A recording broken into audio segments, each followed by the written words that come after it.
Okay. Welcome, one and all, yet another episode of WIC TV. It's a cross ideological space where we come together to talk about issues both political and cultural, from the silly to the serious. Gang, we've got a great show for you today. NotsoErudite will be here in about a minute. Okay, she's running a little late, but that's okay. When she gets here, she'll jump backstage. We'll pull her in, and we'll start the conversation. But you guys know her. You know who she is. She's been on my show a few times, okay? You're already introduced. Today, I want to introduce someone new to you. My guest today is someone who's asked to be on my show before about tariffs. Didn't work out for a variety of reasons, but we did get him on today. Sir, tell the audience who you are, what you do, why they should listen to you, etc. Go ahead. For sure. First of all, thank you so much for having me. I'm really sorry it didn't work out the last time because of extenuating circumstances. But yeah, very happy to be here. So I'm Sid. I go by Lil Baby Gandhi on Twitter. I am a democratic socialist, maybe in a classical sense of the word.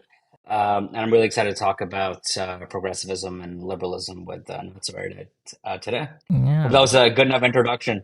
It's that like my first stream in like 5 years, so I'm playing it by ear. no, it's okay. We'll be gentle with you. Give me 1 second. Let me see where she is, and then we will get into it. So I did see the tweet you responded to, and this is kind of what made me reach out to you, because I thought it Okay. was an interesting back and forth that we could have here. So NotsoErudite Sure. made a tweet.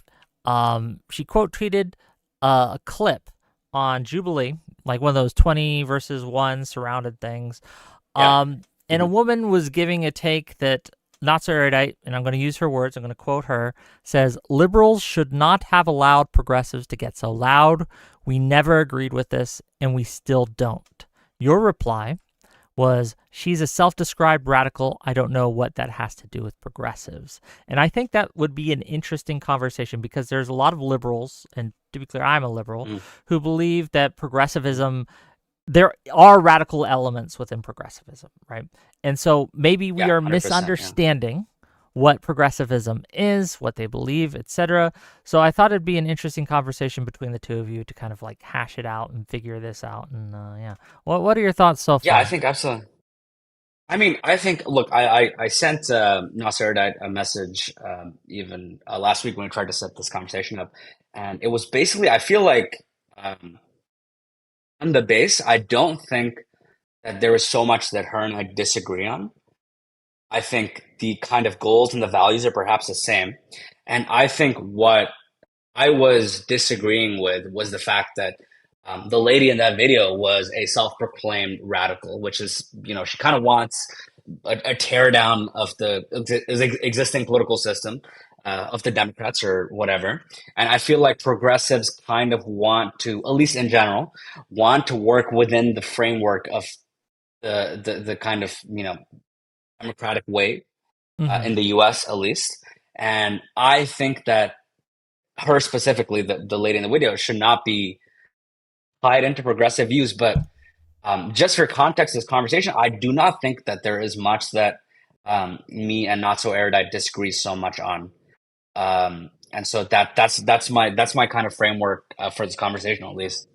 Yeah, no, it's a problem. I'm literally stalling for time while she gets here, just to be No clear, worries, no right? worries. I'm trying to get her on the show. I like for people Well, to be on time, but it is what it is, right? I guess well, I mean, for look, my point. it's two Mm, it's go two ahead. fucking Canadians talking about American politics, so I'm sure it'll be interesting for your audience. You know what? I think that the American politics has seeped into other national discourses. You look at the discourse in England right now over immigration, Yeah, there's a lot of cross pollination of ideas and things like that. And I think the same is yeah, true for Canada. Well, let me just ask you absolutely. that. How much of an effect do you feel that American politics has on you as a Canadian, right? If any? I mean, it has. There's probably two pathways in which Mm, that it has effects. One is a very immediate kind of thing, where you see the fact that Donald Trump is always talking about making Canada the 51st state. So it's a very immediate impact on us in sort of a kind of liberal way where it makes us band together and brings out this kind of nationalist sentiment for us. So that's kind of the immediate impact. But I also feel like on the right wing, at least, the politics have shifted so much more right wing than it used to be in Canada. Now we have people talking about, like gay people being pedophiles or trans people being child groomers or whatever. And I feel like that's a byproduct of the kind of American political speak seeping into Canada as a whole. And I feel like it's made the Canadian right wing a lot more crazy than it used to be, because I think like I'm sure the my guest who will be on soon will also agree, is not the kind of party that Steve Harper was in charge of, basically. Okay. Well, speak of the devil, and the devil appears. NotsoErudite, welcome to the show. How are you? Hi. Sorry about the delay. Sorry for making you guys wait. It's fine. It happens. No problem. How you guys doing today? We're doing better now that you're here, Miss Erudite. Good. Good. Okay. Heard you had go ahead. the tech issues are resolved. We're all Everyone's all good. audible. Everyone's visible. Good. I guess to kind of go back just a minute. The reason we're having this conversation is because NotsoErudite, you made a tweet, which I found interesting, and Sid here responded to you. And I'm going to read the tweet out again. It was a quote tweet of a clip on one of the I believe it was a Jubilee, one of those 20 versus 1 surrounded. And the lady was making a point you disagreed with, and you said this. Said, liberals should not have allowed progressives to get so loud. We never agreed with this, and we still don't. Sid here disagrees that what she was saying was a progressive thing. And I thought that it would be an interesting discussion to have someone who is much more liberal and someone who is much more progressive sit down and talk about the differences between liberalism and progressivism, how where the compatibilities are, where the incompatibilities might be, and how that might go. So I guess the first question to you, Miss NotsoErudite, is, was what she was saying actually progressive? Do you actually believe that? And why? What would you consider it progressivism? So I think the issue we're going to come down to in a lot of this conversation that I think is probably meaningful is the way that the labels get used. Right? So a lot of people might be like, well, that actually wasn't progressive. That was like a radical. And I'm like, I don't know if people use the label radicals very often. It seems like progressive includes this entire tent all the way from like just like Bernie Bros all the way to like just before tankies. So when I was thinking about it, to be honest, I did view her as like a progressive, albeit very far along that spectrum.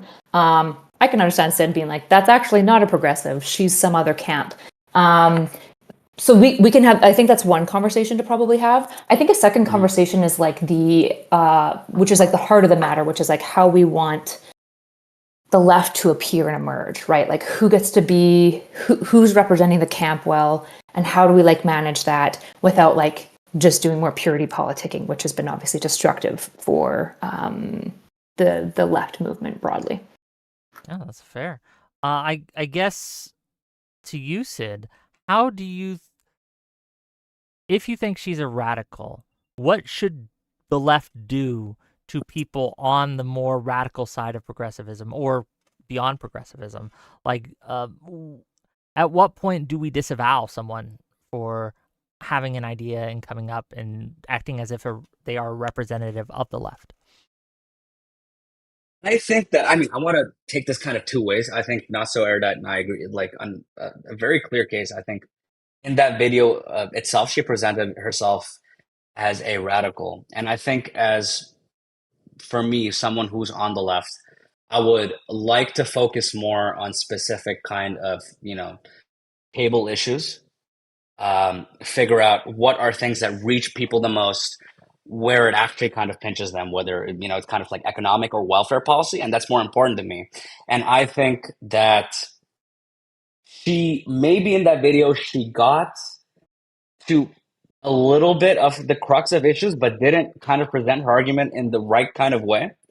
And she made some kind of cogent points, but I don't think it was the way she went about it, especially because it's radical, because her viewpoint is like, you need to dismantle the political system. to actually have something workable for people, which I totally disagree with. And I messaged my co-host about this earlier too. I don't think we have that much of a disagreement about the specific solutions to the issue. But for me, the main point was I don't think she represents the majority of what progressives are like, basically. I don't think. I would broadly probably agree with that. The issue is kind of twofold, which is who is a progressive? Like what does that account, right? Especially, I'm not sure if you agree with me. It feels like it's a pretty ambiguous term because progressive mostly just means kind of somewhat avant-garde and further left than a lib. But the cutoff points are not clear, particularly to our enemies, which, to be clear, we shouldn't define these things by how Republicans are going to characterize it, because they'll just always try to characterize us poorly. But like if you are a progressive, which I don't identify as, to be fair, if you are a progressive, do you identify as progressive? I wouldn't particularly identify myself as a progressive. I think I am. I think I'm sympathetic to what they're doing, but I think maybe we'll have a little bit of a talk about the definitions of it as well further on. But I don't particularly identify myself as a progressive now. Okay. Hold on. What would you fall into camp? Just so I'm aware of like where you fall. I would be like like a democratic socialist maybe, but a lot different than how the terminology is used in the U.S. I'm not. You and I are Canadian, so I feel like I'm a little bit outside of that camp. But I don't think I would. I would broadly fall into that tent maybe, but I wouldn't identify myself as a progressive. If that makes sense. Yeah, that's super fair. So I guess like when I think about progressives, I think about those who want to reform the system, whereas like radicals are just along that spectrum. Like I think they're radical progressives who they don't just want to, like they want to reform the system too. It's just usually through like revolutionary means, and they're very open to violence, right? The issue is that like I have a hard time separating these groups. I'll just grant you now, if I could go back and could rewrite that tweet, I probably should have said some other label. The question is, I don't know what label I would use, because I don't think radicals is like a word in the nomenclature that people identify as a group yet, particularly because there's radicals on either side. So it's like, it's not even clear. I don't think radicals is a group identity that any viewer would recognize as like a cohesive, meaningful movement. I mean, the way that I totally agree with you is that I don't radicalism and progressivism don't fit into one umbrella at all. Those are two things that are so antithetical to each other, I think. Because radicalism is basically an entire tear down of the system to, whatever revolutionary way you want, whether it's right wing or whether it's left wing. But I think for me, or at least the way that I would sort of sympathize with progressivism, is the fact that you want to use kind of democratic parliamentary means to push forward kind of reformist measures that are broadly in line with the left wing kind of ideology.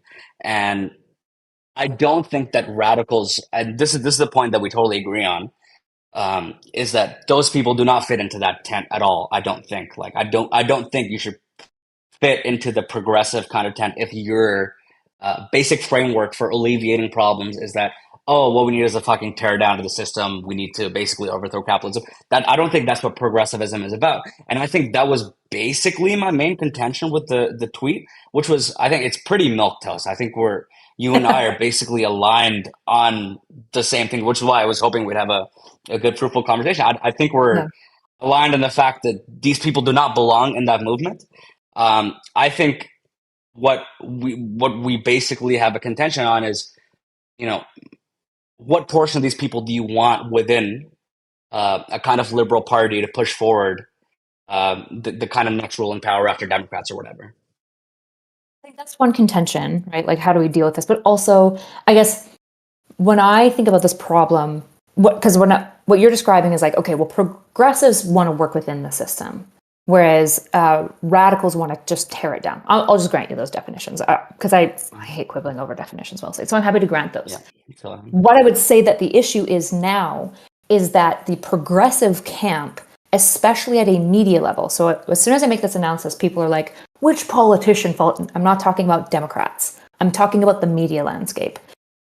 Who do we feel like is a good embodiment in, let's just say, the alt media space, because that's the space that we occupy, that is a progressive? Because when I look at progressives in this space, they're all over the place, but a lot of them seem to break a lot of bread with radicals. They seem to oftentimes dress themselves like radicals. They're highly sympathetic to radical ideas. It's just when you push them, they're like, well, no, of course I don't want violence. So it feels almost like the socialist versus tanky thing, where like oftentimes I say like there's two types of socialists.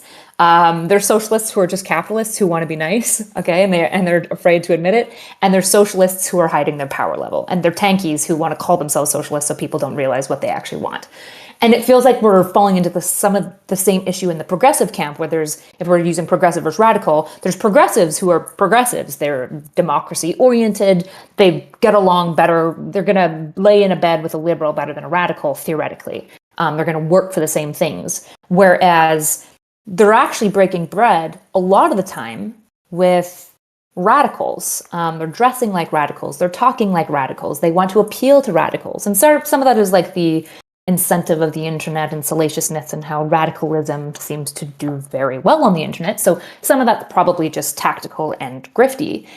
But it doesn't change the fact then that now this progressive movement, when I look at it, I've got Z, right, from Unfuck America Tour, who's an open progressive, very liberal oriented, right? But I also feel like I have like the Young Turks in that same camp.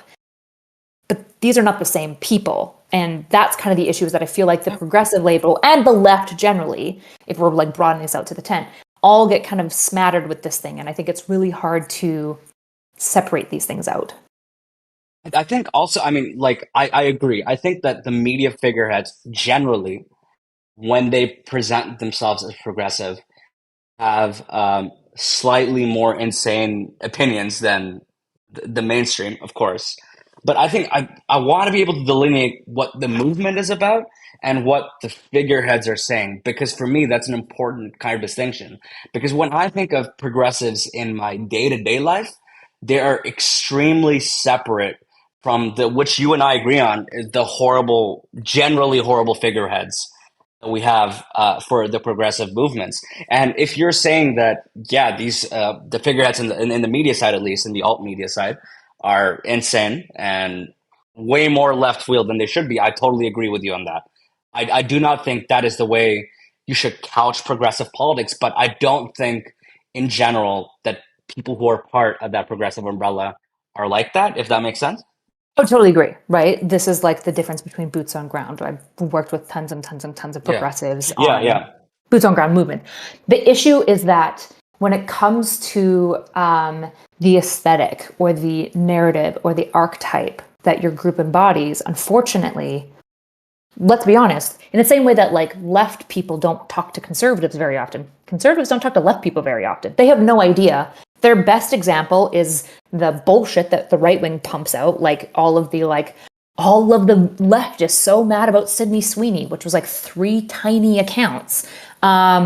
Although there's an interesting thing to actually talk about there, because it started with 3 tiny accounts and then it became a lot of big names defending it. And you're like, stop defending the MAGA propaganda, stop doing the thing. Anyways, that's an aside. Yeah. Okay, if you want to. Yeah, no, just because I want to put a pin in that, because I think that is a very important point, because this idea of one of the problems we are having on the left in general, but I think the progressives might be having, and maybe Sid will disagree, is that phenomenon that NotsoErudite just mentioned. It starts with 1 or 2 nitwits, basically, giving a stupid take that conservatives prop up and use as labels to attack. And then, like the geniuses we are, okay, we decide that because the conservatives are attacking it, we have to defend it.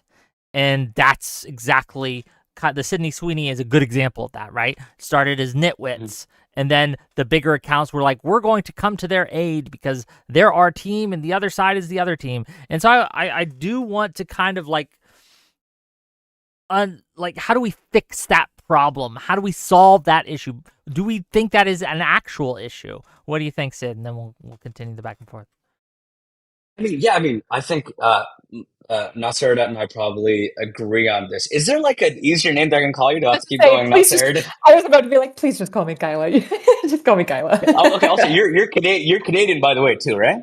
Yes, yeah. Okay, But I right live in on. Okay, Florida, perfect. so I've abandoned the Okay, ship. cool, cool, cool. All right, But I'll come you're back if from this ship goes down. Okay, I'll be back. Okay, don't worry. yeah, perfect. Okay, cool. What Kayla and I probably agree on is that Kyla.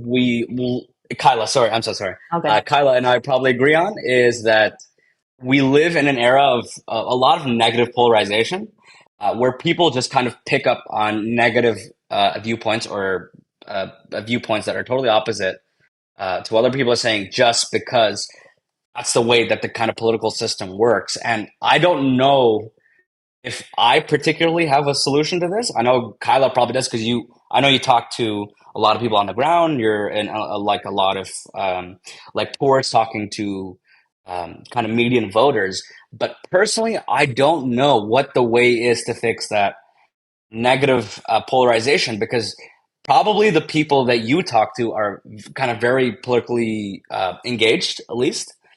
So how do you get the median voter to not just fall into a camp based on just polarization from the other camp? I don't know if I have an answer to that.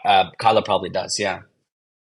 This is like the great question of the rise of technology. I mean, the greatest thinkers in the world are trying to figure out this question, particularly with incentive structures, right? And even if we found a solution, how do you make platforms employ these solutions when they're going to just nerf it, right? EU, for example, is a really good example. EU is doing a whole bunch of AI reforms to slow AI. And everyone else in the world is laughing at them because, first of all, the EU is not exactly known for its AI development. So you're like policy making on shit that doesn't even have to do with you. I Go ahead. just want to interrupt. I am an Yeah. AI developer in the EU, so you're hitting very close to home here. Sorry, Get you 'em, want me to get shit on 'em. the EU? I live in Spain. I live in Spain. I'm an AI developer in Spain. So Okay, I was okay, go talking on. to Let's go there. I was at this conference talking to a politician from Bosnia, and she was talking about these EU developments. And there was a panel between like Yarsha and a couple of other people, and this was like a really common issue that's brought up, as being like the EU is creating these really probably good, like, just to be clear, they're ethical developments. And also, there's no incentive for OpenAI to do it in America, and they never will. China definitely won't. China's not going to play ball at all because China is kind of, to some degree, fighting for its life, particularly since the Great Embarrassment. Like, Xi Jinping is obsessed with the Great Embarrassment, and that's a really important thing for him to kind of recover.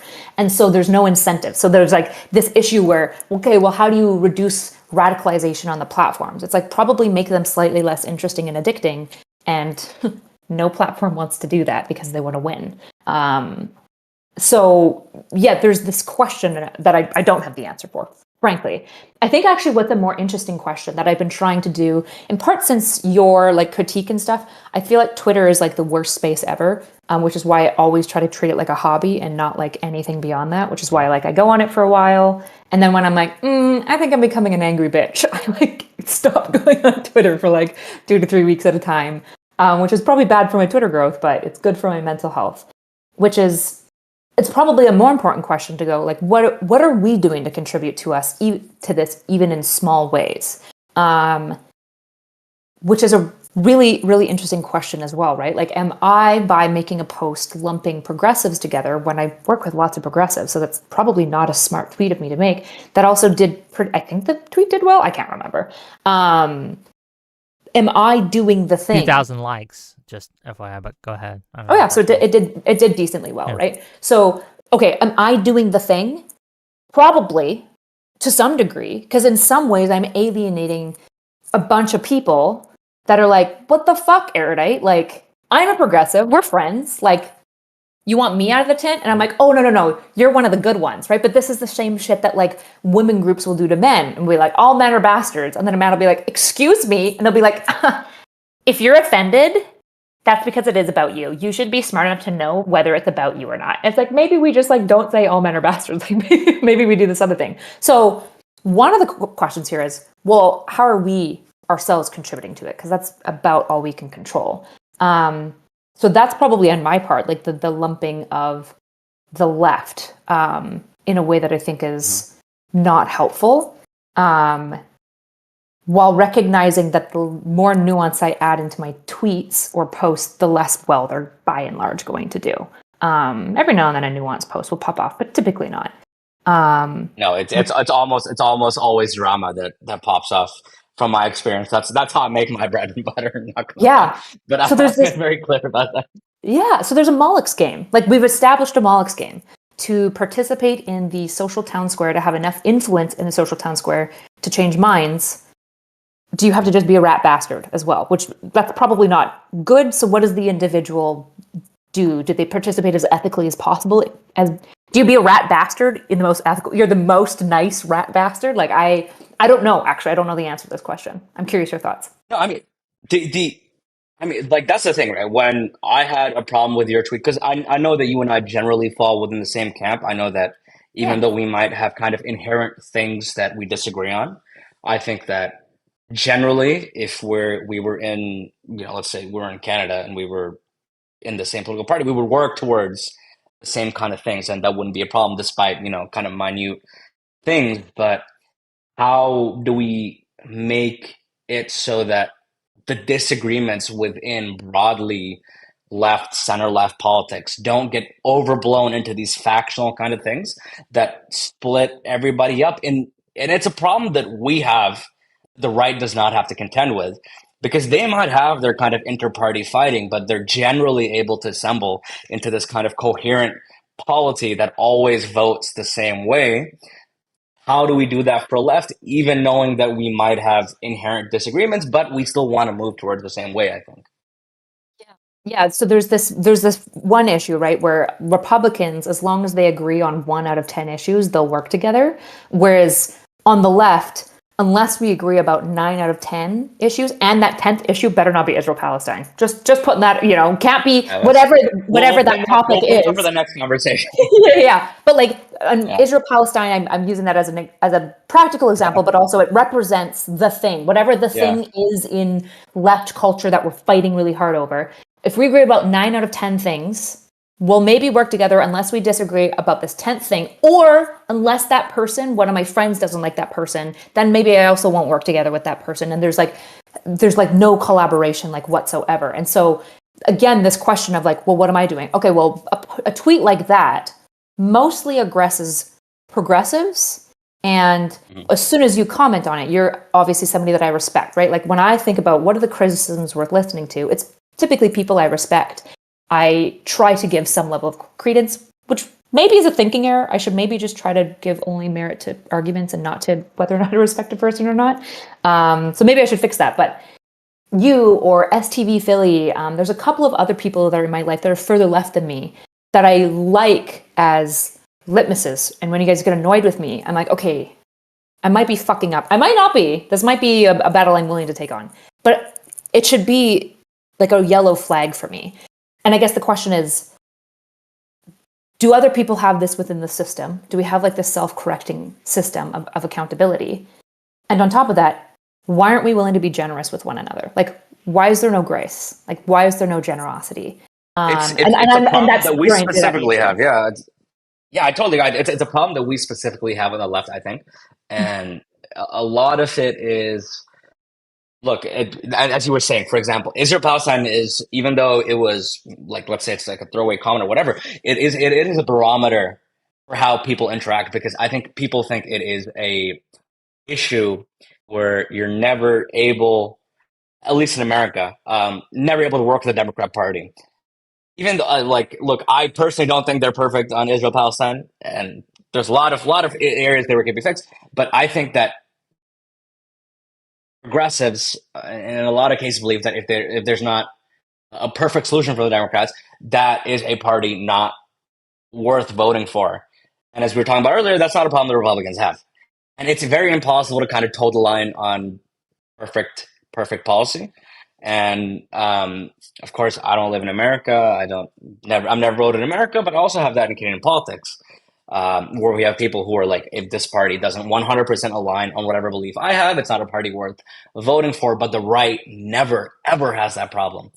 Because even now, I think even now, living about 8 months into Donald Trump's horrible fucking authoritarian regime, the right is still able to somehow band together, even though it is the worst of both worlds for all of these fucking righties, all these QAnon people that have been so about, kind of Epstein's list or whatever, all these libertarians that were about free markets, they're still able to kind of band together and form a viable voting bloc that we just can't seem to accomplish ever.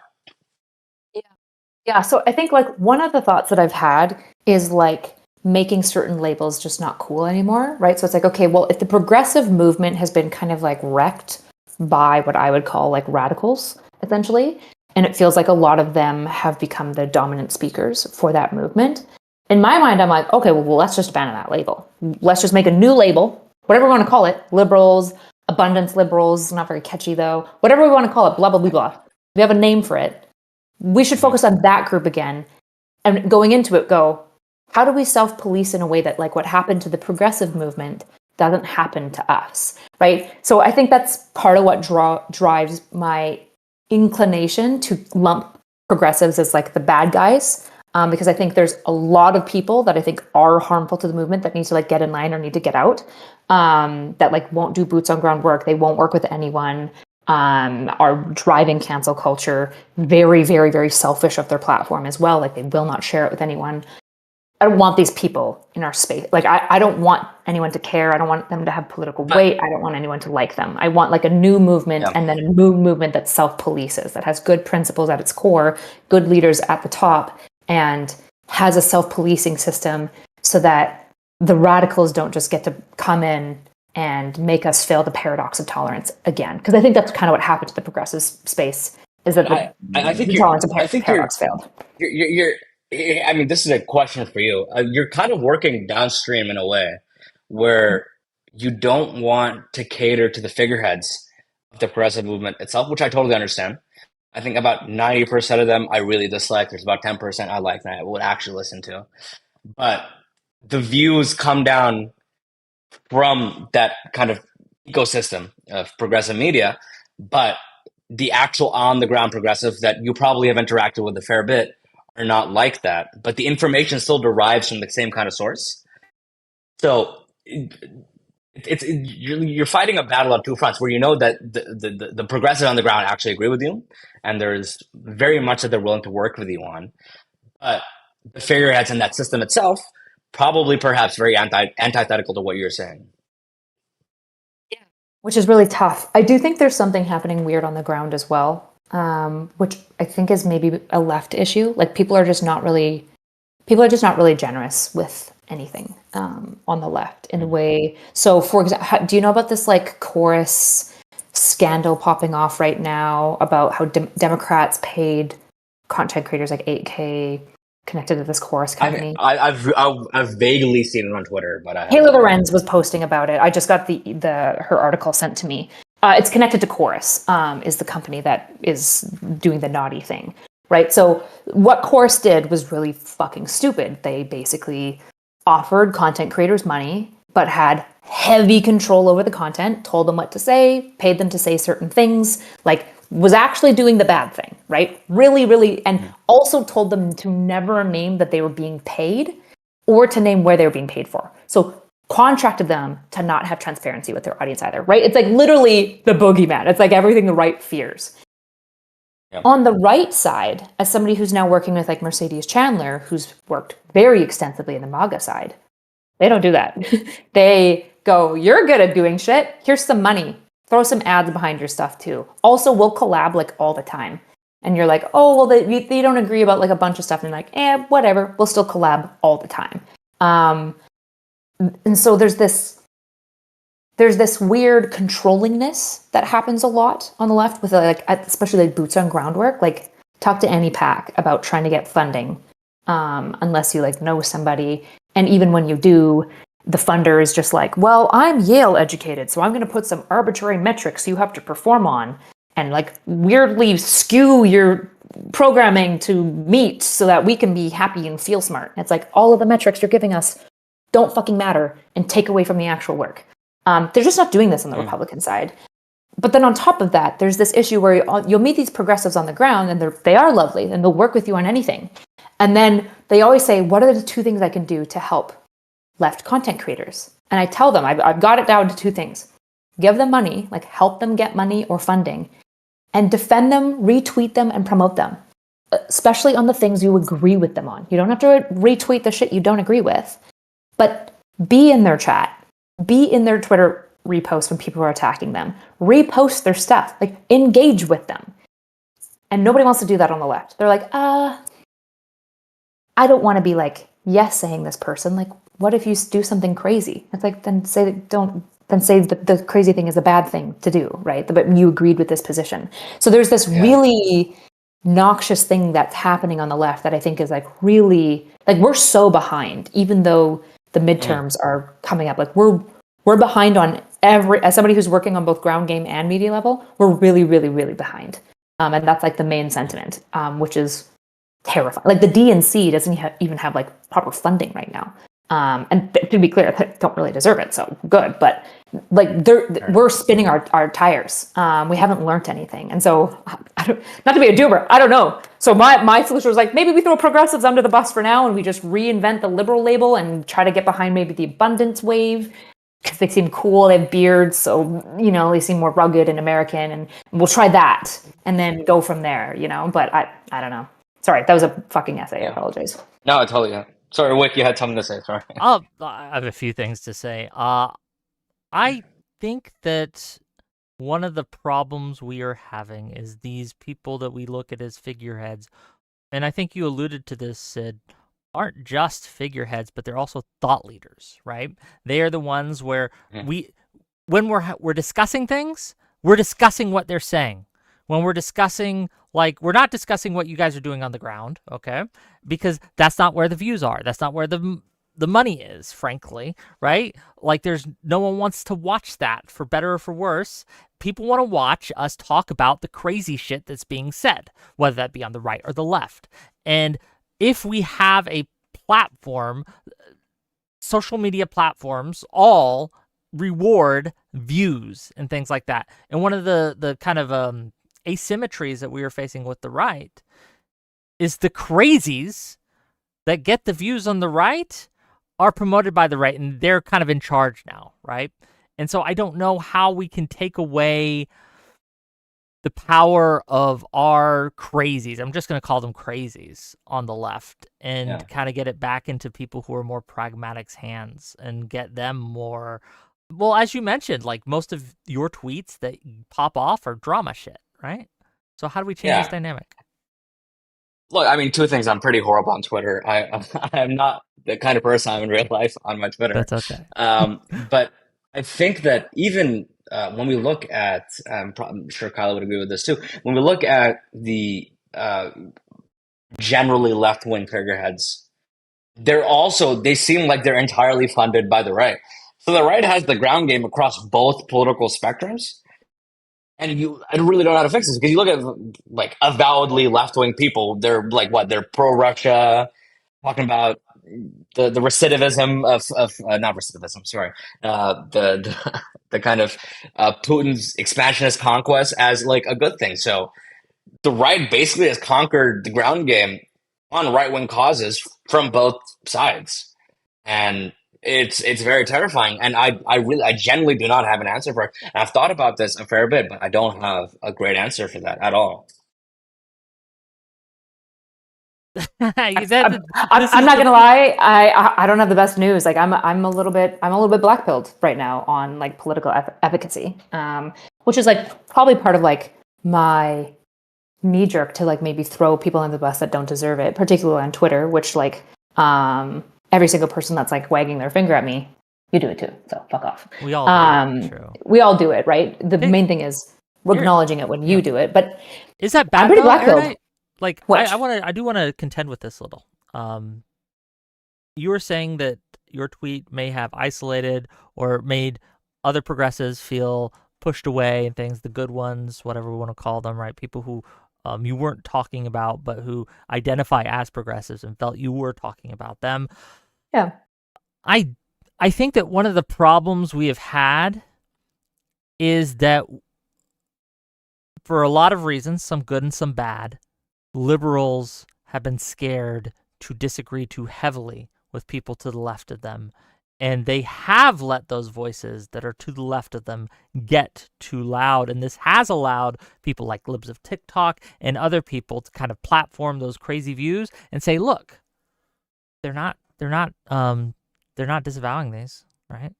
And so I do wonder if we do get more at the end by risking isolating some individuals, but we kind of win the war and say, well, we've taken that power away. We've taken the sting of that attack.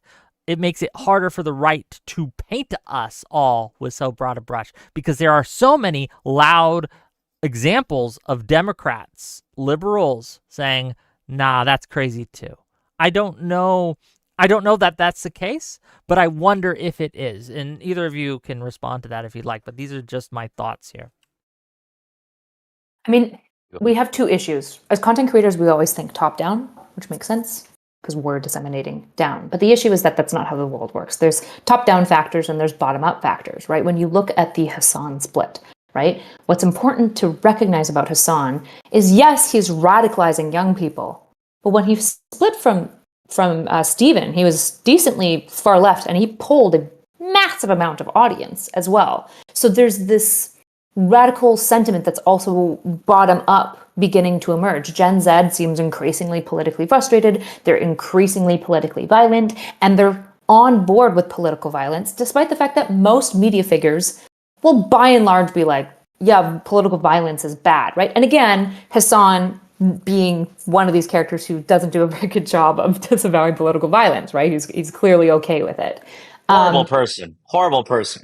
Exactly. But even if we look at like Sam Cedar and Emma Vigeland, they mostly just always disavow violence. So there's a bottom-up problem happening that is really hard to account for. There's a intentional botting situation going on, right? Look at the bot. Did you guys see the drop of views on like Asmongold when the bots got deleted on Twitter? He lost 20K viewers. That's crazy. That's fucking crazy. Okay? That's just bots that probably his company's paying for. What about Russia? Russia's doing some crazy shit. Russia's open about this. They say misinformation is where democracy dies. So they revel in this. And like when we look into like what the Russian bots are putting out, everyone's like, oh, it must just be right-wing information. No, it's also some left-wing radicalism that it's supporting as well. There's both of these things happening. And so I think as content creators, we go like, well, how do we like fix this and purify this? Well, we have to, I don't know, is it a Moloch's game? Should left-wing content creators who want to be effective consider botting? Well, definitely before the bot farms got cut off on Twitch, they should have, because it just gave them between 30 to 70% more views. And the reality is that if you see somebody with 40K views, you're more likely to click them than to somebody else. And that means they're listening to you, even if you paid for the initial like views, right? So do you Moloch's game it and you do these slimy things that everyone else is doing? You just try to do them more ethically for like the right cause? Or are we just all plucking our eyes out to hell? I don't know. I'm of a mixed mind. I'm kind of a moral objectivist in many ways and a romanticist, and so I want to do like the principled thing. But let's be frank, the French lost the war in large part because they were principled. Not exclusively, but a large part was they were dedicated to certain principles that they had about chivalry and stuff like that. And the British wasn't, right? Winston Churchill basically started bombing civilians in World War II because the blitzkriegs were. And everyone's like, why are you doing that? And he's like, maintaining the moral advantage just makes us lose the war, right? We have to point out the fact that Hitler would have killed Gandhi. Gandhi would have done nothing to stop the genocide. And that's a problem. But also, nobody wants to become the monster, right? So, I don't know. This is like an age-old philosophical question. I don't know. Rest in peace, Gandhi, my boy, from day one. Well, yeah, I hope you're wrong about the fact that, or the implication here, that the right in these tactics that they're using, these dishonest tactics, will win. My hope, perhaps, that I use is that they've only really won the last election. Like before that, they weren't doing very well. And so I don't know if one of the things that we have a problem with just as people is presentism, right? Like we use the most recent example and we extrapolate that to everything. Like, oh, it just happened. It's the most recent thing. So this must be how everyone feels and what everyone thinks. But you are correct to point out the trends. happens, right? Especially amongst younger voters and younger people in general, when they are more and more disillusioned and more kind of okay. Now, is that coming from the bottom up? I don't know that it is, though, right? A lot of these people are getting their thoughts and it's being processed through the top, which is disseminating to the bottom. It's like a feedback loop of sorts. So we have to figure out a place to kind of put in a circuit breaker, if you will, right? Like to put it in a place where we stop that feedback loop and correct it of somehow. I just don't know. I just don't know how. No, but, I mean, go ahead, please, Sid. Sorry, I'm very sorry to interrupt you, but what I was basically coming into this conversation with is that, like, I know Kyle and I have a lot of disagreements, but when we have these conversations, we need to make it seem like we're coming from a place of unity, so that one day we're able to be in a place where we can actually have these kind of policy disagreements, which we're just not at right now. We are at a point, whether we like it or not, all across the free world. And I've lived in Canada, I've lived in the Netherlands, I've lived in Spain, I've lived all across developed countries. We live on the brink of a very fearsome authoritarian right. And I think, at least for my parts, what I want to make the left understand is that we need to work together so we can get to a place where we can have these actual policy disagreements, where we can actually quibble over the finer details. But right now, we're not there. And this kind of Puritan view of what is exactly the perfect policy will not help us get there. Because if this keeps going on, we will be at a place where we don't even have any political agency at all. And that is so terrifying to me. And I'm very grateful that Canada was able to escape that. Probably one of the developed countries, maybe outside of Australia, that was able to escape that. But we need to be in a place where we can make that happen, basically. Yeah, I mean, I think I think the left needs to solve the paradox of tolerance. I think that we have failed it over and over again. All of our movements keep failing it, right? I think the trans movement got really wrecked by it. I think the progressive movement has gotten really harmed by it. I think a lot of movements that we have that are built on inclusivity and all these sorts of things, which is good, to be clear. I like include. I like the salad bowl model of a country for a reason. I think until we solve the paradox of tolerance, I think we're doomed to continue to repeat it. And I totally agree. Yeah. I think that the first steps that like I'm trying to think about is this dialectic, which is we can't do purity culture anymore.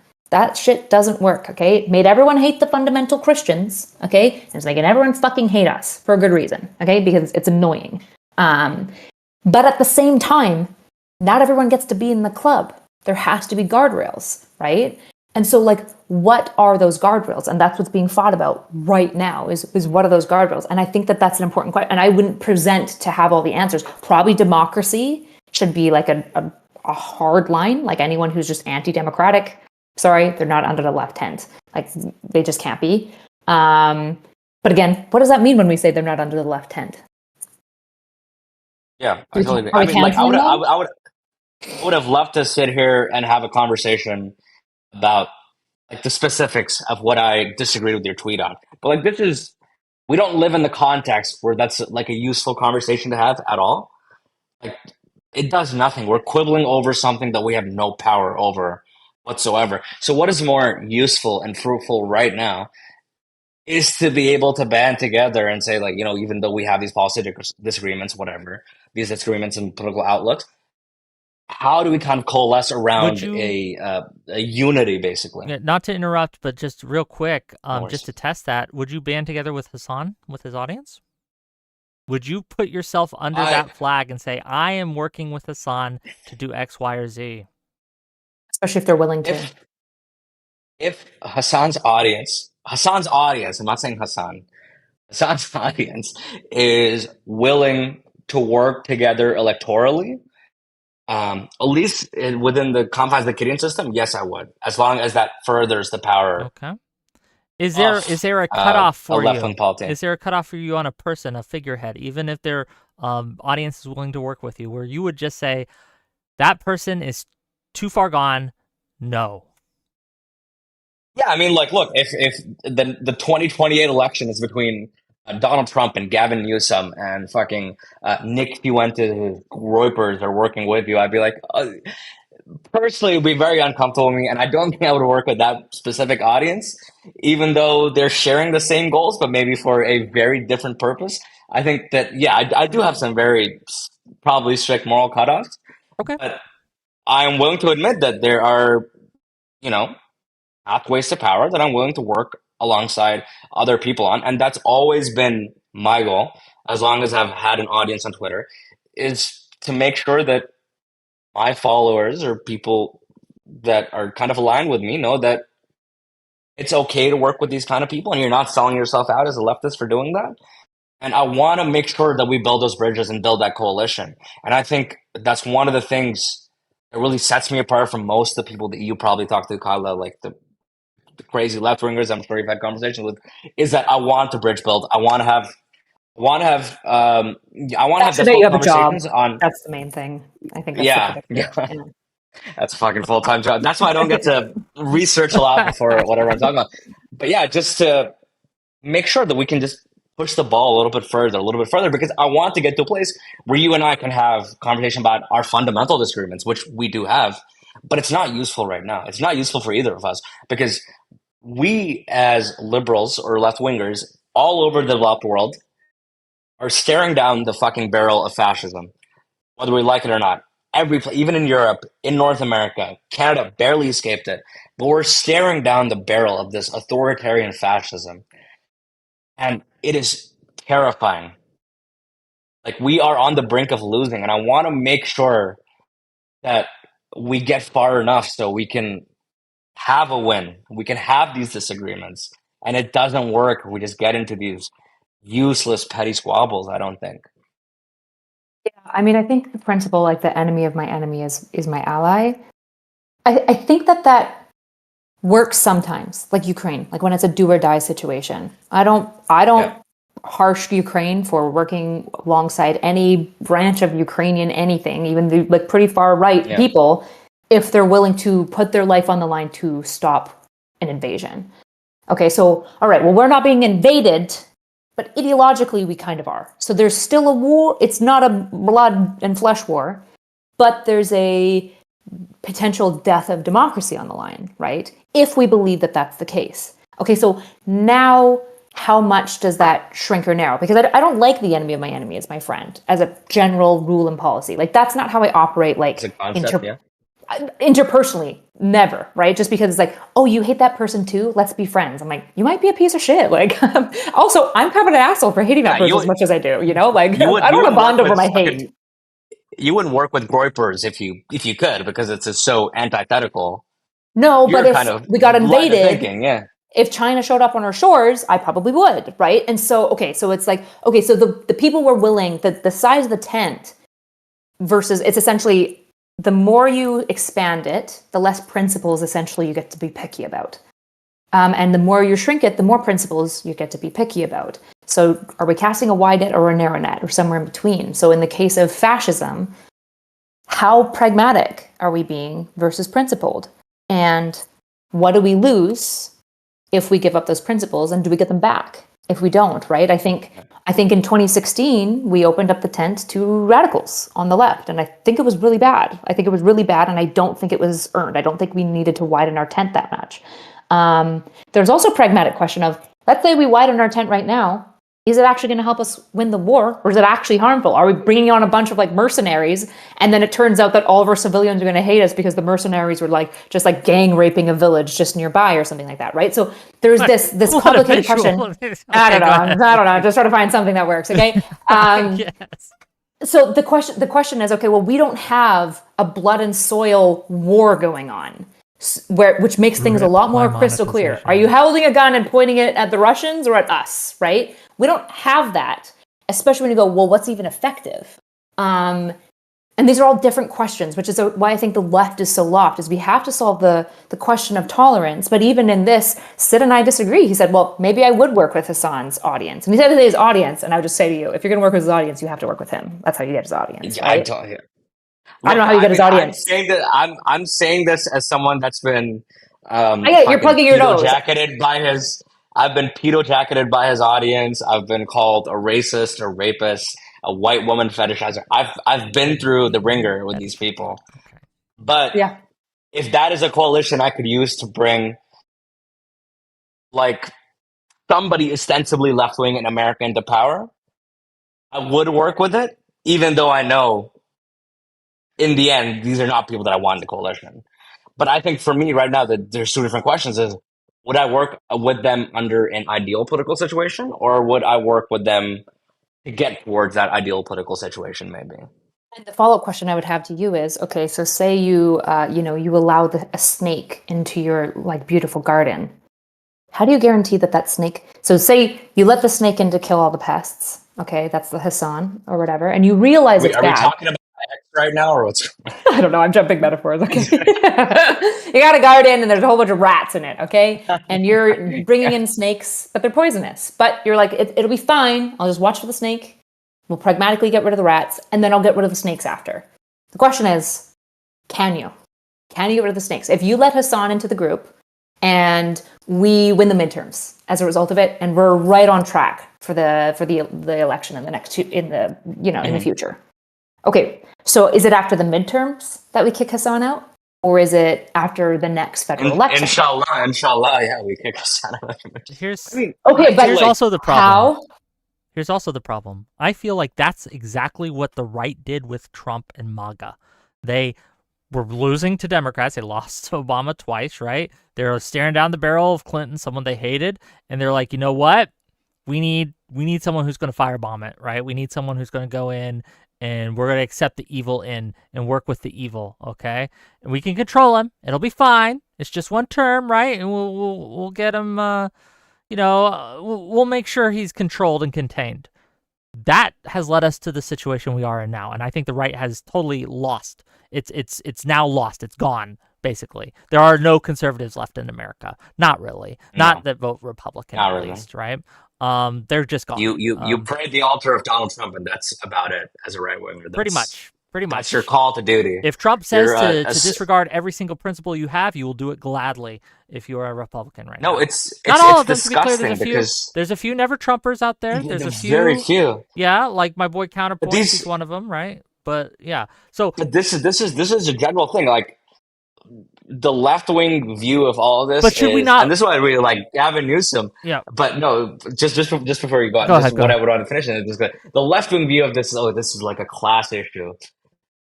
Honestly, and I want to say this from the bottom of my heart, these people are fucking servile creatures right now. They are bowing at the altar of Donald Trump with no principles whatsoever. It's not a class issue. These are people that have sold out their soul to be disgusting, fucking servile creatures to Donald Trump. And that is what the right is at. And I totally agree with you guys that we should, the left should never ever be at that point. And that's what I'm bringing up is if we go down that same road, that's what I'm afraid of happening. Sure. I see that as a fail state. If every single politician who hates super PACs will never get federally elected without a super PAC. There's just no way. Yeah. You have to participate, right? Ro Khanna hates money in the game, totally. Has a super PAC, has to. There's just no way to get elected. Yeah, no, I totally agree. So this is the Mullick's game. This is the Mullick's game. But there's a difference between accepting. I just have like 4 minutes before I have to head out on a dinner date. So do your thing. So any closing things that we want to talk about? Yeah, go ahead. My closing thing would go. I don't have anything. Yeah, my closing thing would basically go. We're stuck between this question that anyone who says that they for sure know the answer is lying to you. We all have our best guesses, right? Which is participating as ethically as possible in the Mullick's game for pragmatics, or not throwing our net too wide, keeping certain principles, and maybe hoping that the principles themselves will be the thing that rally the people, that inspire the people towards us, right? I know that I'm bent towards this side. I might lose this. I could be wrong. And this person could be wrong. This person could lose everyone because they see us as just like unethical slime, just like everyone else, right? That's the question that we actually have. And then between there is certain necessary Mullick's games that everyone has to participate in. If you want you have to participate in the social media game. If you're Gavin Newsom, you have to. And to go viral, to be honest, his memeing on Trump I think toe's a really good line, but it certainly doesn't look good. I don't love that our politics looks like this now, right? But also, what the fuck else are we going to do, right? If Newsom just makes inspiring, nice quotes and is very charismatic, I don't know if Obama could win again. I don't know if that's the answer. I don't know, and that's everyone's concern. I know you have to go. Sorry, you have to go pretty quick, Sid. I did appreciate you coming on. If people want to find you, where can they find you? Where's good to if they're like, you know what, I think that Sid guy had a point, and I want to listen to more of what he has to say. Where can they do that? Sure. I mean, I want to plug my Twitter, but I am an insane person on Twitter. So, but if you want to follow me and know more about me, follow me on @LilBabyGandhi on Twitter. And I really, honestly, thank you so much for this conversation. I would love to have another one sometime, talk about maybe what we just ended off on, which is like, how far does this coalition go? Where's the cutoff? This would be infinitely interesting to me. And thank you, Wick, so much for your time and your space. I really appreciate it. Thank you, Kyla, for an excellent conversation. Thank you for disagreeing with me and raising a yellow flag. I appreciate that. Even if I agree or disagree. We basically agreed the entire time, but I would love to be at a point where we can have maybe a more cogent disagreement, because I know like you're a very like analytical, psychologist kind of person. So I feel like there's a little bit more scientific stuff we could get into someday. Yeah. Okay. Thank you so much, guys. Yeah, Erudite, you can stay if you want. I'm going to continue streaming and take some calls and see what they have. But for now, Gandhi, thanks for coming. I'll let you go. Bye-bye. Thank you so much, guys. Take care. Bye. I'll stick around because I was late, so I'll stick around and give you a little bit more of a show. Right. But yeah, it is the question at hand. Really nice guy. I've tried to get him on before. He wanted to come on and argue about tariffs with people, but unfortunately the stars didn't align when we had a chance. So I'm glad that he had the chance to kind of stop by and stop in. It's amazing how many different problems we are kind of all facing at once here. And it is a question of like, what should we tolerate? What, as you said, the paradox tolerance, right? What should we be willing to put up with, even if we disagree with? And the issue that you and I will run into, like if we continue talking, is we both have the same predilection and bias, right? We're both going to lean in the principled direction. Which is why it's really important to have people who lean in the opposite direction to kind of like counter against of like pure pragmatics. And then probably also somebody who's like way more principled, maybe. I don't know if that's actually useful, to be frank, but because usually they're not even principled, they're just like dogmatic. Fair enough. So if you want to call in, gang, for a little bit. Are we still here? Can you guys hear us? Wise F's. So you got to click the link, which I put in the YouTube chat. Accept the rules by clicking on my face and then jumping backstage. And we'll pull you in, talk to you for a minute or two. We won't talk about, we won't stay too long, another 15 minutes probably. My favorite, Dev. We got a caller. A gentleman caller. Hello. You muted on your end, sir. Hello. How's it going, everyone? Oh, it's good. How are you, buddy? Pretty good. You guys didn't even talk about the topic. Who cares about quibbling over a fucking tweet? Frankly. You can push me on it if you want to fight about definitions. The problem is that like fighting about definitions is probably my least favorite game. So if somebody's like, you use that word wrong and this word would be better, I'm probably just going to give it to you like every single time. I don't care. I probably shouldn't give it to you necessarily all the time. I don't give a fuck. I'd rather talk about the ideas. You know what we'll do? We will just take all the good things and we'll use the word fascism to describe them, and then we'll push the idea to the extreme. It doesn't matter what label. Okay. Well, so I saw the title, Progressivism and Liberalism. How compatible are they? And I mean, to put aside Sitch's law, because you're right, Sitch's law is really annoying to argue. I think there actually is some. What's Sitch's law? I've never heard of that actually. Sitch's law is that 90% of all disagreements are based on definitions of words. Oh, yeah. So it's probably why I like Heidegger, right? Because he like hates that shit. And I'm just like, I just want to get past the words. I just like want to get to your ideas, and I want to make sure I'm understanding your ideas. Which is, I agree. There's a problem with that in that like we've let too many words go now that like words matter and their definitions matter. I just don't know if there is a coherent Bible of progressivism where we can go, this is where progressivism begins and ends, and it's only these people, in large part because of how social media uses words. And it's not a word I care to fight for. There's some words I care to fight for. It's not that one. So. Yep, same. I care to fight for liberalism, which is why I fight Sargon for it all the time on Twitter, like every single fucking day. But we need to talk about that at some point, because this idea of like propositional nations versus blood and soil nations, right? Is you saw that, eh? Yeah. Well, it's not just Sargon that's saying things like that. There is a host of people on the right. I think the American version of this is called Heritage Americans. Have you seen this, Kyla? I have, yeah. Mm-mm. So they're basically saying the question is, how American are you? And it's going about when did your ancestors first get to America? Whether it was in 1776, were they part of the Revolution, or did they come after the Civil War? Did they come in the 70s? And even though you're a citizen, and even though you've been a citizen, it's kind of like this hierarchy of what is an American based on what they're trying to do is an ethnicity, right? They're trying to make America into an ethnicity. And I think it's especially a white one. That's usually it's a real usually problem. baked into there somewhere. It's a real problem that we have to deal with. But anyway, I didn't mean to interrupt, but go ahead. Well, no, it's actually a pretty good topic, in fact, the whole Heritage Nation thing, because what's really funny is before we had Heritage Americans, it was WASPs, right? WASPs. However, a lot of the people who call themselves Heritage Americans are Catholic, not Protestant, so they can't use WASP. So white Anglo-Saxon Protestant, for those who are unaware. Yes, yeah. So they've shifted to Heritage Americans. Yep, white Anglo-Saxon. Yeah. So when Sargon talks about propositional nations, he's basically talking about the Ronald Reagan American idea of, anyone can move to America and become American, Sitting right? on a hill, an idea. America's an ideal, Yeah. So the idea that it's not an ethnicity. It's having citizenship with the government is what makes you an American, not belonging to a member of an ethnic group. And Sargon basically has come to the position that is just a lie. It is a liberal, progressive, socialist, communist, modernist lie.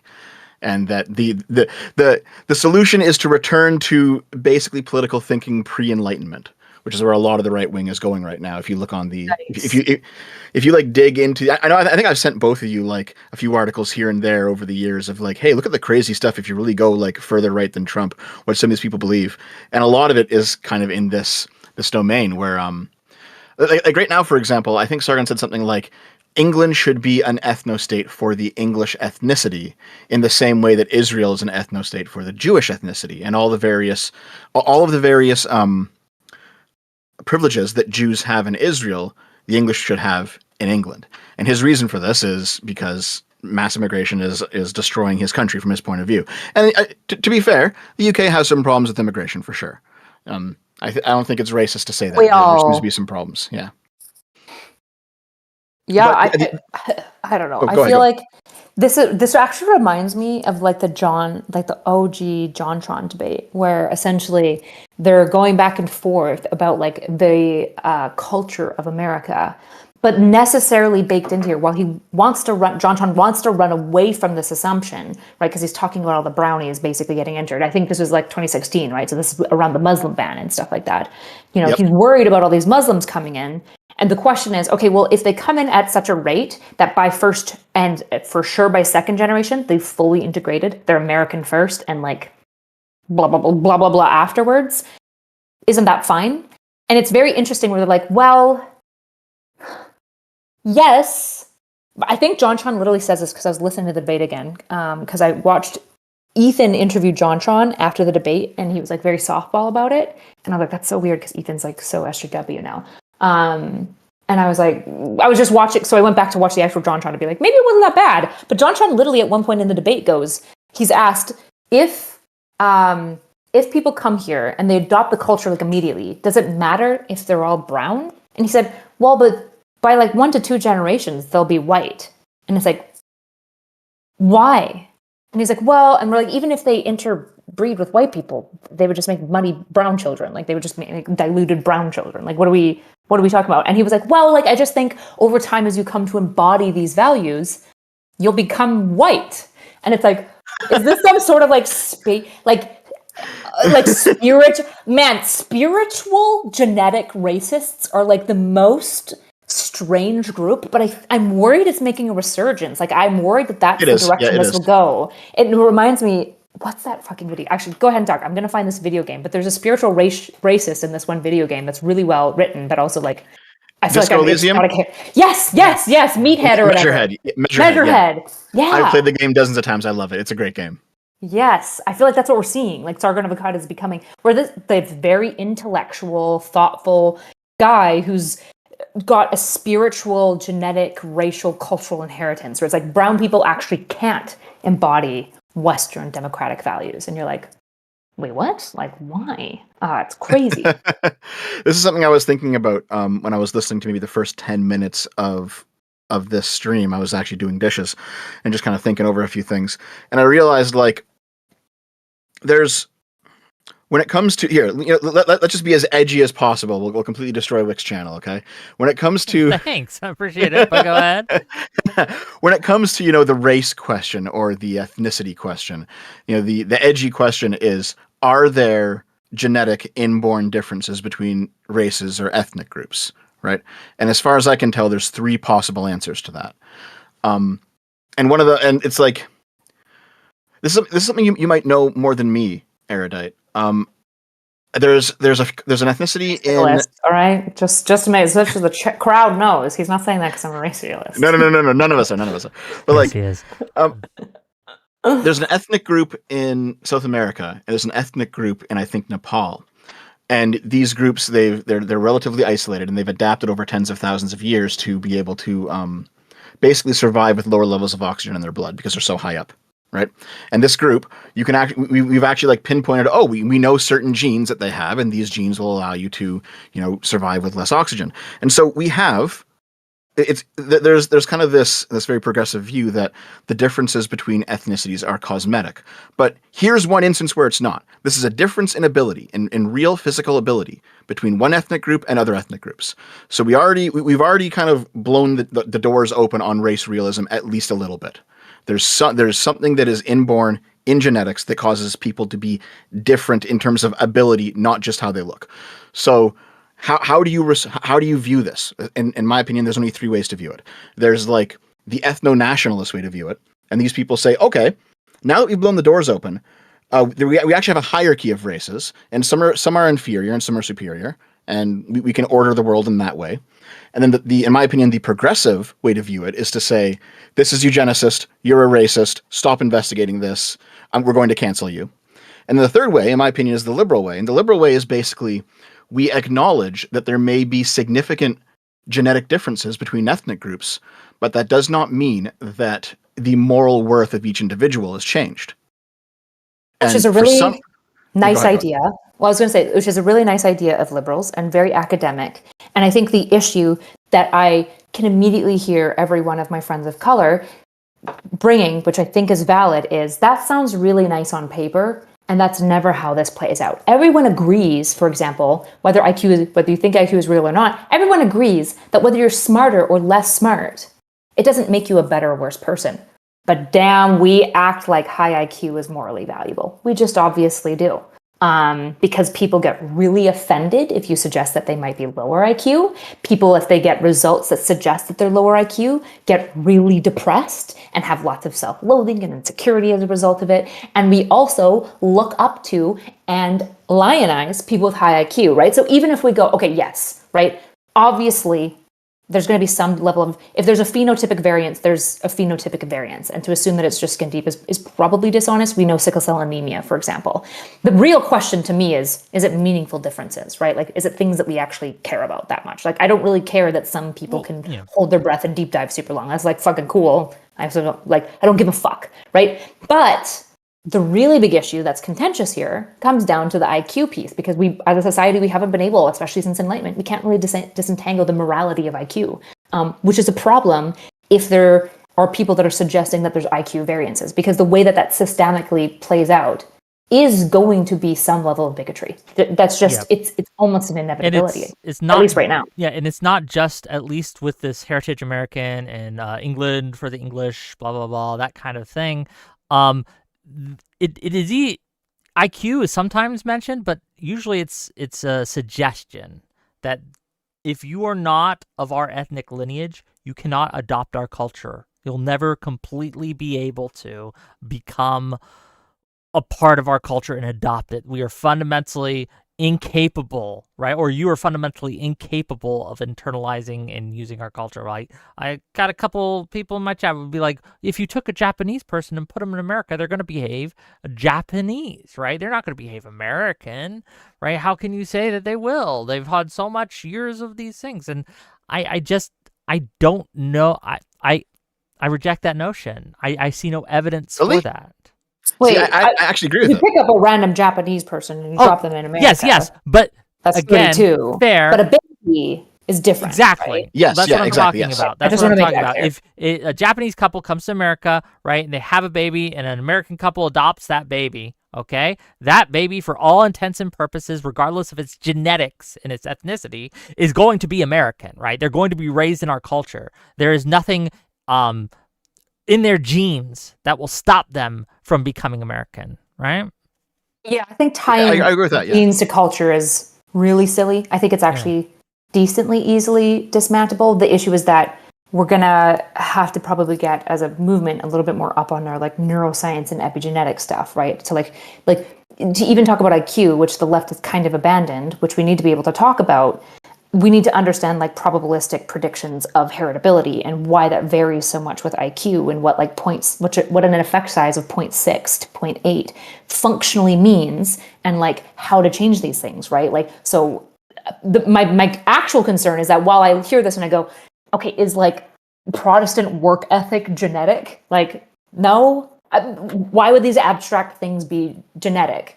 There is a thing that we're going to have to contend with, which is that it's going to be, we're not even ready to talk about IQ, right? Because IQ is epigenetic, but we don't even, most people, because they're so afraid of IQ, I mean, my first cancellation was because I talked about IQ and President Sunday decided that I thought it was a measure of human potential, which isn't true. Human potential and human worth is not Sunday measured says by a lot of bullshit, but go ahead. Yeah. Sure, but this is spooky, and it's spooky for a good reason, because we have used IQ, like, everyone's like, oh, in the past. Not really. Like, we were doing this in like the 90s. I'm pretty sure there's evidence in the 2000s. I don't think it's actually fully been gone, where we've been somewhat using IQ to do shitty things to kids, and that's a problem. So I'm very concerned that the left is very unprepared for these spiritual nationalists. A, because it's such an insane idea, but B, because the way that we've responded to these insane, bigoted ideas is to go, huh, that's insane and bigoted,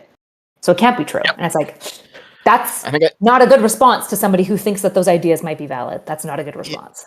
Yeah, so I did a video a couple of weeks ago on the Mehdi Hassan versus 20 right-wingers conversation, and one thing I pointed out is that when it came to that guy who went viral by calling himself a fascist, he's like, yeah, I'm a fascist. What are you going to do about it? And Mehdi Hassan's response was, oh, you guys see this? I'm not going to debate you. It's like, well, that's not an answer. You haven't disproven anything. You've just virtue signaled about how you don't want to sit at the same table with a fascist. Okay, but you haven't, like, nothing's actually being resolved in that conversation. And it's my opinion that progressives, and unfortunately a lot of liberals, they've kind of fallen into that same trap where they think that virtue signaling hard about how they don't like fascism and how they're the most anti-fascist person in the room counts as actually refuting the idea, which it doesn't. If someone says, I think racism is good, you have to have an argument against that, right? You have to be able to answer the question and say, when someone asks, why is racism bad? You have to be able to tell them. You can't just say, well, that's racist. It just doesn't work. Yeah. And I mean, what you were getting to earlier, Erudite, it's all stuff that I've seen, very far left people basically just reject. They'll say things like, oh, race or ethnicity is just, it's completely cosmetic. If you talk about any sort of we are all just blank slates. You're being a biological essentialist, and they use all these things as slurs, obviously. It just seems like progressives aren't capable of having a real conversation about genetics.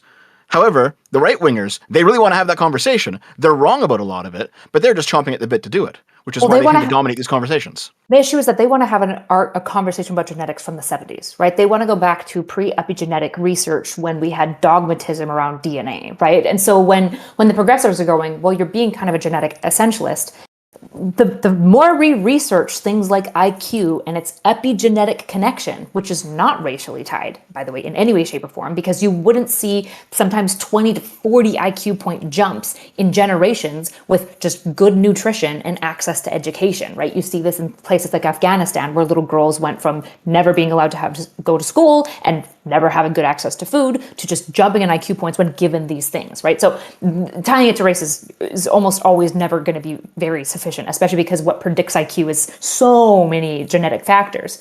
But we need to be able to talk about this. And one of the issues is it's really complex, right? Like, this is what I study, and it's still complex to explain to people who don't even have rudimentary understandings of statistics, which is most people, by the way, because it's esoteric. Who the fuck wants to learn, like, the central limiting theorem? Like, nobody wants to remember what this shit is, right? But now we're going to have to deal with spiritual genetic people who will be like the flat earthers who know fucking everything about like astrophotography and astrophysics. And you're just like, I don't know. I just know gravity pulls us down and gravity goes in like a circle for some reason, and that makes things round. And they're like, no, it's not. So we're like woefully unprepared, even though I think I actually say this, reality leans left. Like, I think as we increasingly research even things like height, is like, as we're studying it, it's less and less genetically predicted. Because if you have a kid that eats a fuckload of protein between the ages of like 13 to 16, he'll just grow way more than is ever predicted for his height chart necessarily, right? We don't actually know fucking anything about genetics, and we definitely don't know anything about the fucking brain, okay? So when people talk about this, it's terrifying to me in some ways because A, our science isn't there, and B, we don't know how to talk about it, and C, we've written it off as bigoted to talk about it at all, and so we're like woefully unprepared even on the facts of the matter, let alone on the rhetoric, let alone on the ability to stay in the group and talk about it, right? Even me talking about it, I'm like, somebody's going to clip me and make me to be a racist when I'm actually saying the opposite, right? That's one of the issues that we have on the left, and one of the problems on the left is this kind of puritanical view of these things, that we can't even bring this up, because if we bring it up, we are somehow we are committing sin. And I think that... But why do they think that? Why? Because a lot of people on the other side are trying to use this as a vector to promote really racist, harmful things, even though they also do not understand what they are saying, but they are willing to use it as a wedge issue and frankly just make shit up, attach it to something that sounds interesting and sounds reasonable, and shove it into people's brains by repeating it ad nauseum over and over and over again, and then pointing to the left, say the left won't even talk about this because they know we're right. And here we are, right? Right, but also there's a history, right? Like, true. Biological essentialism and eugenics has committed some of the greatest probably all of the greatest scientific evils, by and large. Like, when you think about the most evil shit that we've done in science, a lot of it is in the name of some level of like selection and eugenics lenses views, because humans are obsessed with being superior to others, and we will find any means. And biology feels like a really good argument to make, because now it's objectively true that I am better than you. And so when I hear the progressives be like, we can't talk about it, it's just better to not, there's something about that I understand. I don't know if they're correct, but damn, do I understand that predilection. I don't like talking about IQ on my channel. I don't want any risk of some like thumbfuck using my like simple explanations as I'm like just generally talking about it, to use that to weaponize to justify why they are like morally and intellectually superior to some black person, when half the people saying this shit are fucking stupid anyways. Like, usually the person who's insisting that they have 145 IQ and they're white, the A doesn't, and B definitely doesn't have 145 IQ, and C is just saying it to insist that they're better. Like that, right? So I get it. And also probably isn't white. Concern. That's true. They're probably mixed, but looks white. Yeah. So this is where I actually do value my time spent in right-wing spaces, because they do have, if not necessarily completely accurate explanations. They do have partially accurate explanations for some of these things. So you asked a few minutes ago, you asked why is it that the left purity spirals so hard about even just talking about things that are, one toe outside of the dogma? Why is there why is there so much internal cracking down, right? And one right-wing explanation for it that I think is actually probably true, is that Hitler has taken the spot of Satan in our modern culture, and so being as anti-Hitler as possible is the same way as it's the same thing as being as anti-Satan as possible in a religious society, if that makes sense. Hitler is the secular Satan, if you know what I'm saying here. So in any way in which we can be as dissimilar as the Nazis as possible on any dimension, even if it's stuff like believing in genetics and that it has an effect on us, people who are left-leaning tend to do that. They will virtue signal as hard as they can to not be a Nazi as much as possible. Fair. Right? True. Can you guys hear me? Is this still on? Are we? Mm-hmm. Oh, Yep. okay. You just kind of went quiet. Okay. Yeah, just thinking. Yeah, just no, thinking. That's good. Oh, okay. Anyway, that's one possibility. I think there's some meat on the bone there. I think the right wingers are right in that critique of things, basically. Well, let me ask you, Dev. To the question that I originally wanted to talk about with Sid and Erudite, but I think the conversation they had was very good, and it was worthwhile. And I want to talk about what people actually want to talk about. Where do you see progressivism and liberalism parting ways? Do you think that liberalism is in any way compatible with progressivism? Should liberals adopt any progressive ideas or values, and what should they absolutely not? I'm just curious as your points here. I mean, there are like things that overlap between progressivism and liberalism. There's things that overlap between all kind of positions and ideologies at some point, right? But the big divider, in my opinion, is equality. Like that's the one that really kind of divides up the libs from the progs. Because in my opinion, equality actually kind of has a limit where if you have too much equality in your society, things kind of tend to go wrong. If that makes sense. Like we need some equality. Obviously, we need equality in some domains of life. We need equality before the law. We need equality in terms of like one person gets one vote, stuff like this. But there are other areas of life where equality just kind of becomes ridiculous. I remember, I think maybe a year ago, I did a video on a person who was very far left, who said that they viewed themselves as morally superior because they had sex with all of their friends. And they were equalizing sexual access to in their life to everyone and not just monopolizing it for one other person. And that like monogamy was in effect, it was capitalism extended into the romantic sphere because you were taking this thing and making it exclusive. And I'm like, this is a fucking retarded idea. It's completely ridiculous. But if you value equality before all other values, like liberty or privacy or anything else, you do eventually get to these kind of crazy ideas. So I think the fact that liberals value equality to a point, but then as soon as you have like a minimum enough, you have like a certain amount of equality, other values like liberty start to come more into focus. But with progressives, equality kind of remains the ultimate value all the way through, if that makes sense. Makes sense to me. Let me read a couple of these super chats. Okay, $5 from Mr. Wise Guys. And this is, I think, to Kyla here. Say, I'm a guy that likes watching Tim Pool for my news, but you are unironically my favorite feminist. I appreciate your honesty and consistency with Steven. Thank you for the $5. $5 from Lawson Harrison to say, I used to hold IQ in high regard until I took a formal test and scored an 86. I now understand that these tests are clearly flawed and arbitrary. Thank you for the $5. $10 from Old School to say, I wouldn't say IQ isn't biologically based. I'd begin by saying what we call IQ is really a group of factors, ability to analyze, self-confidence, that we haven't Not fully self-confidence, defined. Well, we have defined IQ. IQ is not a comprehensive of like self-confidence is not part of IQ.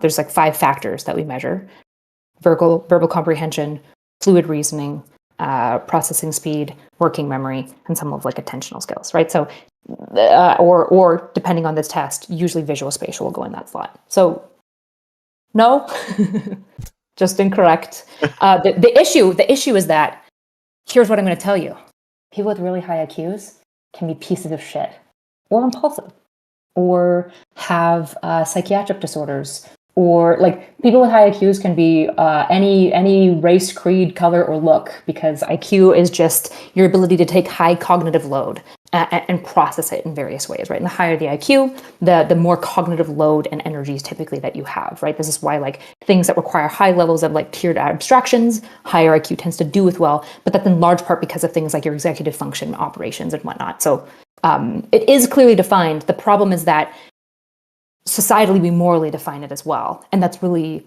harmful. And I don't do this. Like I've met people with very high IQ that I think are garbage, and I've met people with very low IQ that I think are like some of the most moral people. So until we like disentangle these things, I understand why it upsets people, but also like we have to stop doing IQ. Is there? Well, is there? Why do you think we do that? Is there any kind of correlation between IQ and morality at all?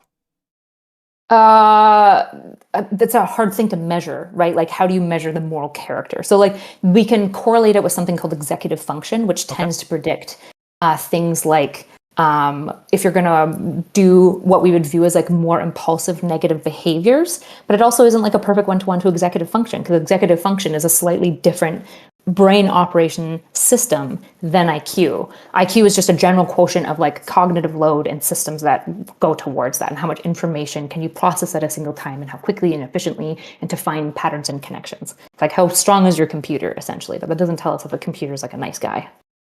Now, I wonder if it increases one's ability to do either good or evil, right? This ability to process high amounts of information really quickly, cognitive load, I think, as you pointed out. I do wonder if it just increases people's propensity, or not maybe propensity, but capability to do wrong, or to justify doing wrong. I think in conjunction, like grit, for example, when you're looking at success, okay, IQ predicts success, but you know what predicts success way better than just IQ? IQ and grit, like some level of a resilience factor. Because you can be really, really smart, but also struggle with like impulse control disorders or like low motivation systems, right? So you can be super high IQ and sit around in your mom's basement and do nothing with it, right? Grit is kind of that like willingness to do something with it and stick through with it, regardless of whether it's hard. IQ doesn't predict if you're going to stick through with a thing that's difficult. So grit is actually a better predictor of success. So like high IQ, high grit people that are also evil, very scary to me. You know, they've got the dedication, the ability to make like a very complex plan, and the willingness to do evil. Like that's a more spooky person. But these things are distinct categories. One of the things that I found frustrating in my dealings with my fellow man, if you will, is that the people who are smarter tend to be able to justify their actions to themselves way easier than someone who is less smart, right? Someone who I consider less smart, they generally, this is not always the case, right, know that they are not that smart, right?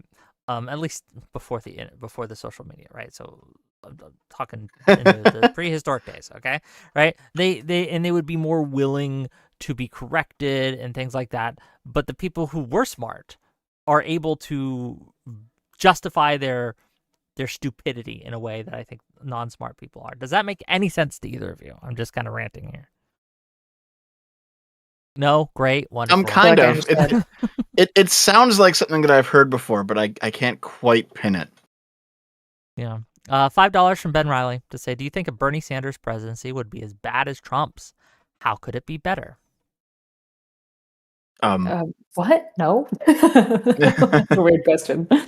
Well, in general, it seems to be the case that even the craziest left-wingers, like that guy who's in New York right now, I forget his name. Mamdani. Yeah, you guys know who. Yeah. Like he has some crazy ideas, but he'll probably listen to his economic advisors and say, "Hey, it turns out that if you do socialism, you'll destroy everything. So maybe don't do that." And I think it'd probably be the same way with Kamala Harris. Right? She had some crazy ideas in the past, but these are people who are willing to listen to those who are more educated in certain fields than them. that they kind of have in their back pocket. And once they're told, like, hey, don't do a wealth tax, you'll destroy America, they'll probably back off on the wealth tax, probably, right? Meanwhile, Trump doesn't listen to anyone. Which is kind of the difference, is that he doesn't listen to any advisors, anyone give him advice. In fact, they all kind of fall in line behind him, which is one of the major weaknesses of an autocratic government, is that there's nobody to tell the emperor that he has no clothes on, obviously. So I can't see most of the people that that are on the left that have even really bad policy ideas, I still think would probably end up being better than Trump, unless they decided to just do the bad things without listening to their advisors. One of the things about Bernie Sanders, I did vote for him, or at least in the primaries in 2016 and in 2020. But I regret those votes, and I'll tell you why. It's because I've seen his former advisors, the people he had in his circles, the Brianna Joy Grays, etc., right? I am glad that our administration does not have those people in it, and I'm glad that they never got power within it. And I think that Clinton's advisory team, as well as Biden's advisory team, would be far, far better than Bernie's. Even if I like Bernie better, even if I think Bernie has better ideas, I think that an administration is defined by those people who are in it. Like, one of the reasons that Trump administration is so bad currently is because it has people like Stephen Miller in it, and people who are willing to do awful things with awful ideas, and that is something that kind of bothers me. Solemn Argus, thank you for the 20 months membership. What? Tier 1? Welcome to the stream. Ben Riley for $5 says, also, grit is a psychological trait, tends to be a better predictor of success, holding all things equal versus IQ. Yeah, well, I think Kyla just mentioned that as well. You okay, I don't know if it's Kyla? a better predictor in isolation. I don't think that that's true, but both of them together tend to be a really strong predictor of success.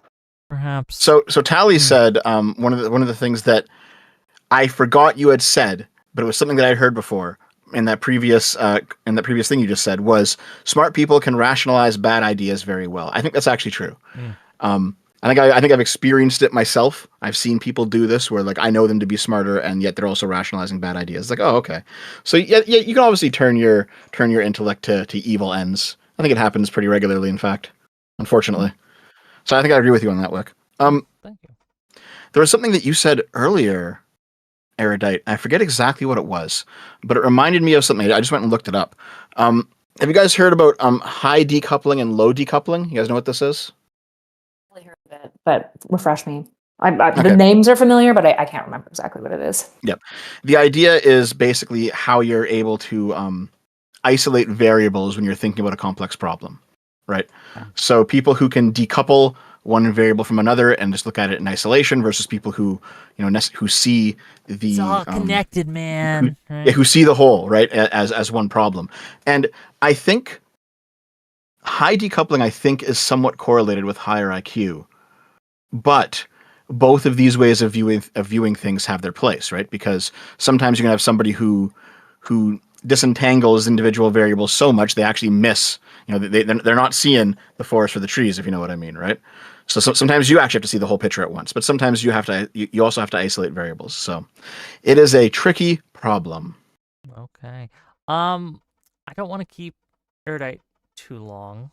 Dev, if you want to stay, you're more welcome. But Erudite, can you tell people who you are, where they can find you, all these, and I'll release the hostage here. So go ahead. Are you a hostage? My computer's down though, so I can't stream this. I wrecked my power supply. Yeah. My editor thinks it's because I kept my computer on. I disagree with him. I think it's because of power surges, but whatever. Anyways. Gotta get a UPS.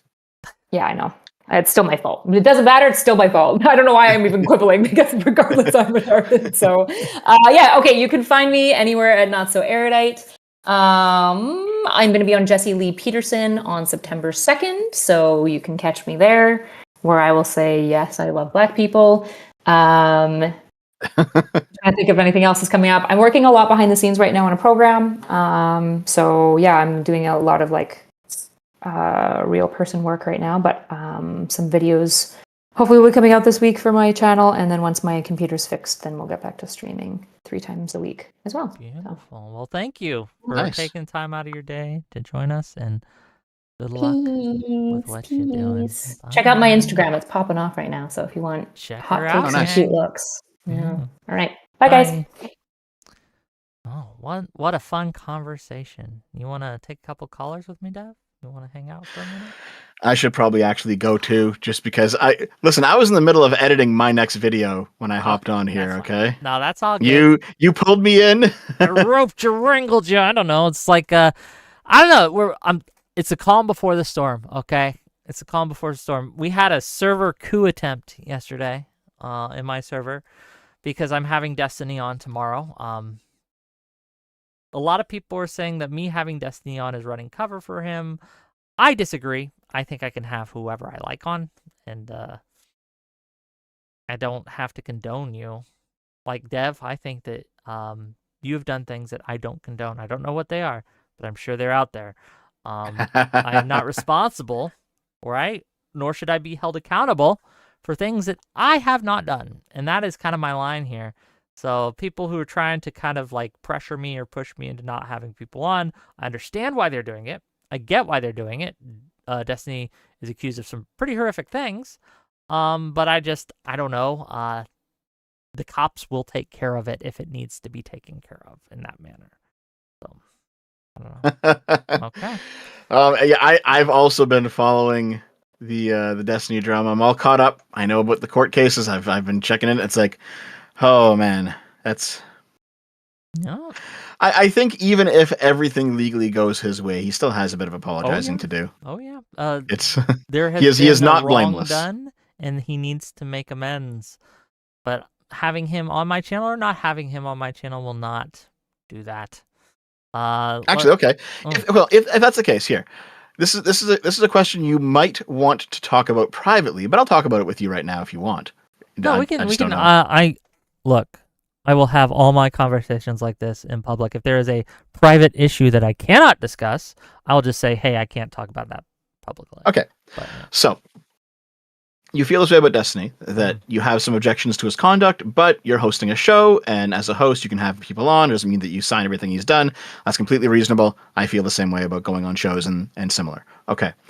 I know that you've changed your tune on food shops over the past year, but a year ago you said, she's banned from my channel for the things that she had done or that she was accused of doing or both. Yeah. So why then did you say that? And why did you change your mind?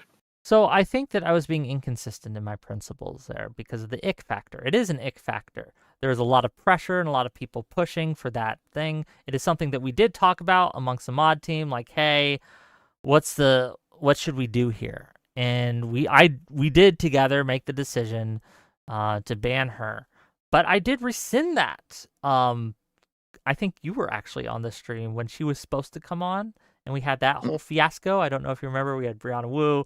That lasted much longer than I thought it would.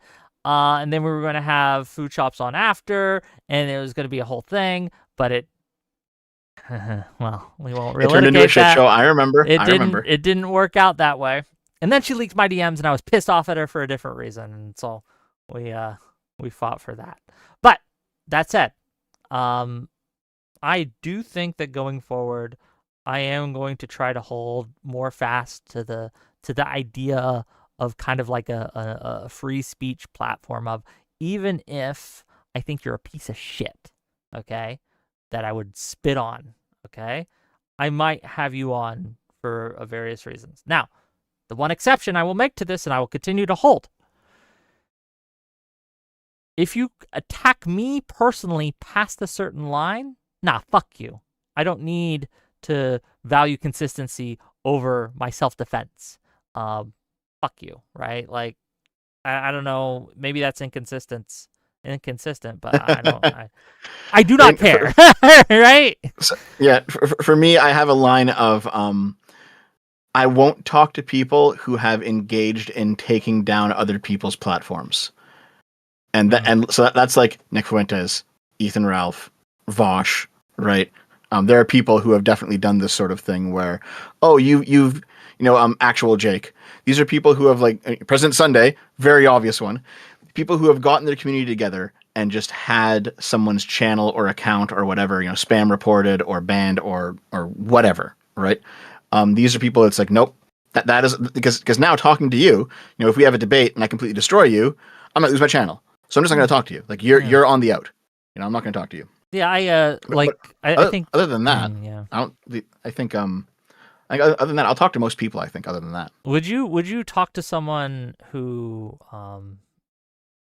murdered another person? Like, say you had a streamer you liked, one of the streamers you like, and they killed them, and then they went to jail, and they were like, "Hey, let's talk about it. The jail's given me time.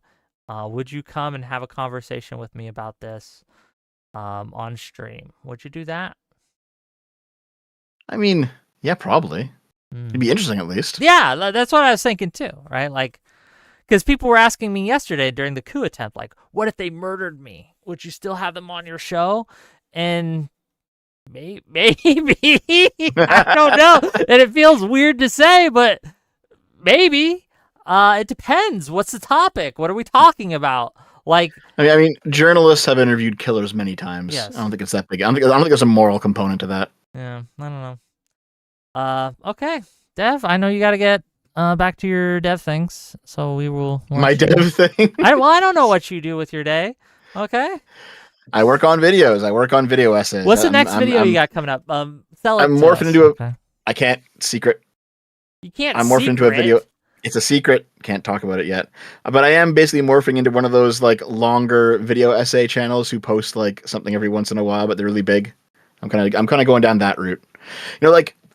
I posted daily or once every 2 days kind of slop news cycle content back in 2021 ish, and that was quite lucrative, but it doesn't really work for my channel anymore. I think YouTube might have changed something, or maybe I've changed, or maybe my audience has changed, or whatever it is though. Whenever I post videos like that now, they don't do very well. Whenever I post very long videos, they do incredibly well. So I think going forward, I have to kind of, adjust based on what feedback I'm getting from YouTube, and that means longer videos. So interesting. That's what I'm maybe I'll hop on streams more here and there or whatever, but long videos. Love to have you. But I remember watching you in 2018 before I even started streaming, right? Or knew streaming was a thing. I would watch your long form content. I never really watched your short form slop. So I guess I'm part of the algorithm that you're going to be appealing to. Check him out, gang. I guess so. You can find him. Oh, also $5 from Lives in Dev's Walls special, right? It says, speaking of food shops, please tell Dev to pick up some steel cut oatmeal next time he's at the grocery store. We are out. Thanks, pal. Okay. I'll talk to you later, buddy. Okay. See ya. Okay, let me read some super chats and bring on some more people. $10 from Doobie to say hyphenated Americanism shrinks us. We're not part of old nations. We're a new people bound by shared culture and principles. That unity is the American ethnicity. Race has nothing to do with it. $10 more from Doobie to say you should embrace the existence of the American ethnicity. Don't let them have that and twist it to their total misunderstanding of American values. It's out of many one, not out of many many. So Doobie, heritage Americanism isn't that. What they are doing is saying the longer your family has lived here, right, means you are more or less American. And they take it all the way back to the 1776 people. But it is to suggest that immigrants who came in the 70s are less American somehow than those. And I reject that notion. I think that America is a set of values that you hold. And I think that there are a lot of people who were born here, who are citizens, right, who are not as American in their soul, right, in their heart, as someone who may have adopted the culture yesterday or a couple days before, right, who just became an American citizen. I think that I do believe in the kind of propositional nation of we hold these set of ideals, and anyone can hold these set of ideals and become an American citizen if they go through the process correctly. I'm not for opening the borders to everyone and all without any kind of screening process or anything like that. But I do think that we have yeah, I just don't think ethnicity has anything to fucking do with it, or race, I should say, has anything to do with it. Okay, let's bring on the next contestant.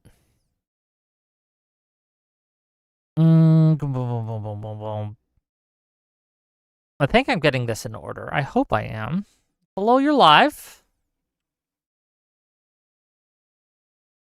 What's up, Wick? You got Hi, what's up? yeah, so I won't keep you or the audience too long. I just wanted to give sort of a short sort of opinion of this progressive. I don't have anything on what do you call it? I don't have anything on sort of like race or Israel, but I can talk about progressivism and liberalism. Um, and so, um, just to like quickly introduce you to my own parents, my dad worked in environmental remediation. And so you don't need to know that much about it, but you can picture if an oil truck spills or something like this, an old mining company dumps chemicals or something. Um, you have to know a little bit about chemistry. It's a little bit technical. You have to know laws and regulations.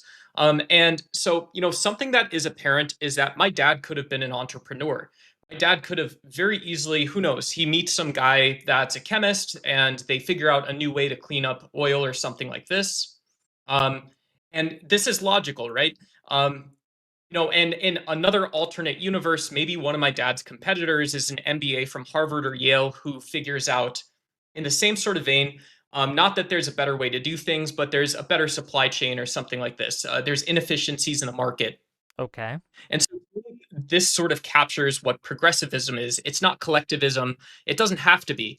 In a lot of senses, saying that, a total free market position, says that, you can basically buy chemicals from some guy out of the back of a truck. And these are going to be the people who are competing with my dad, right? These would be the people that are competing with someone in this industry. And this is also what, the Harvard MBA would be looking at, saying, well, this is the Wild West out here. There's not really any clarity on who's going to be the most profitable or competitive in the long term, who's actually cheating and sort of passing risk off to society or others in order to get ahead. And this is similar, Wick, to like if I share my mom's story. My mom, she worked for the Catholic Church. She did volunteer organization.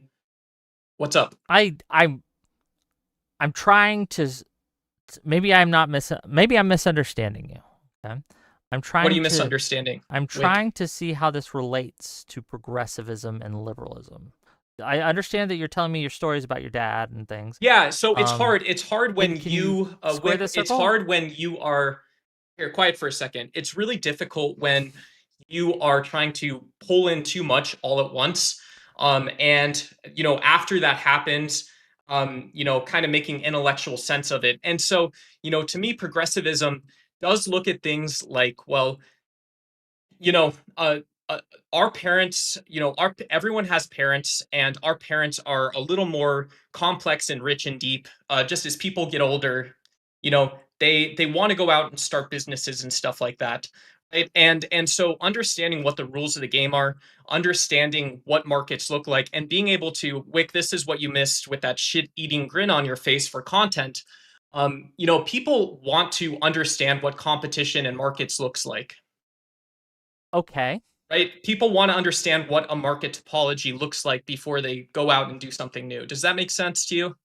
Yes, people want to understand a thing before they engage in that thing. That makes perfect sense. What does not make sense, right, is how this ties to progressivism versus liberal. Are you trying to say that people just don't understand? Right? That's very much your own problem. It might be. It might be, right? But I don't think that. So I don't understand that if you are going out to start a company and you learn that, look, there's too much regulation, it's really complicated. And there's a lot of situations that introduce legal risk for that type of business. There's lots of rules around international shipping and storage and stuff like this. These are all things that progressives generally push for because these types of regulations stop that scenario where someone is just buying and selling chemicals, like I said, out of the back of a truck. And so, from my perspective, I think I'm pretty perfectly describing progressivism, and you seem to be missing this point, Wick, where progressivism is a form of liberalism, right? Progressivism doesn't have to extend to that point where I'm asking about the tragedy of the commons. I'm asking about these game theoretic collective problems. I'm asking about collective ownership. Progressivism can and does just stop at understanding who participates in markets and who set those rules in the first place. So your contention is that we define progressivism too broadly and that we are putting too many things under the umbrella of progressivism that don't belong there? Sure, I don't know what you've heard or who you've been talking to, I'm Wick, or asking what what you're you're. trying to tell me. I think so, from my perspective, again, I just sort of outlined, this scenario of, what do you mean by what I'm trying to tell you? Like, what part of what I told you did you not understand, Wick? Okay. I'm trying to read the through line of the purpose of this conversation. Like, what are you trying to accomplish here? Are you trying to convince me So that wasn't the I've... title of the are you video trying to convince me? "Progressivism is incompatible with liberalism"? Yes. Are you trying to convince me Did I that get that's that? true or I not got that true? totally wrong. So I got that part totally wrong. I had no idea what I was. Wick, I'm sorry. Maybe I had no idea what I was talking about before I stepped on this stage. I don't I had know. no I don't know fucking what you're clue. talking. Okay, Duck. We're gonna have to move on. That's it. That's good. We had a good talk, Wick. Okay. It was nice. It's times like these that maybe I am. Maybe I'm just stupid. Maybe a smarter man could have pieced that together. Maybe I'm just dumb. I don't understand. I don't get it. I really don't. I'm trying real hard. I don't understand. I just don't. I'm not exactly sure what the point was, but okay. Let's next caller. Hello, you're live.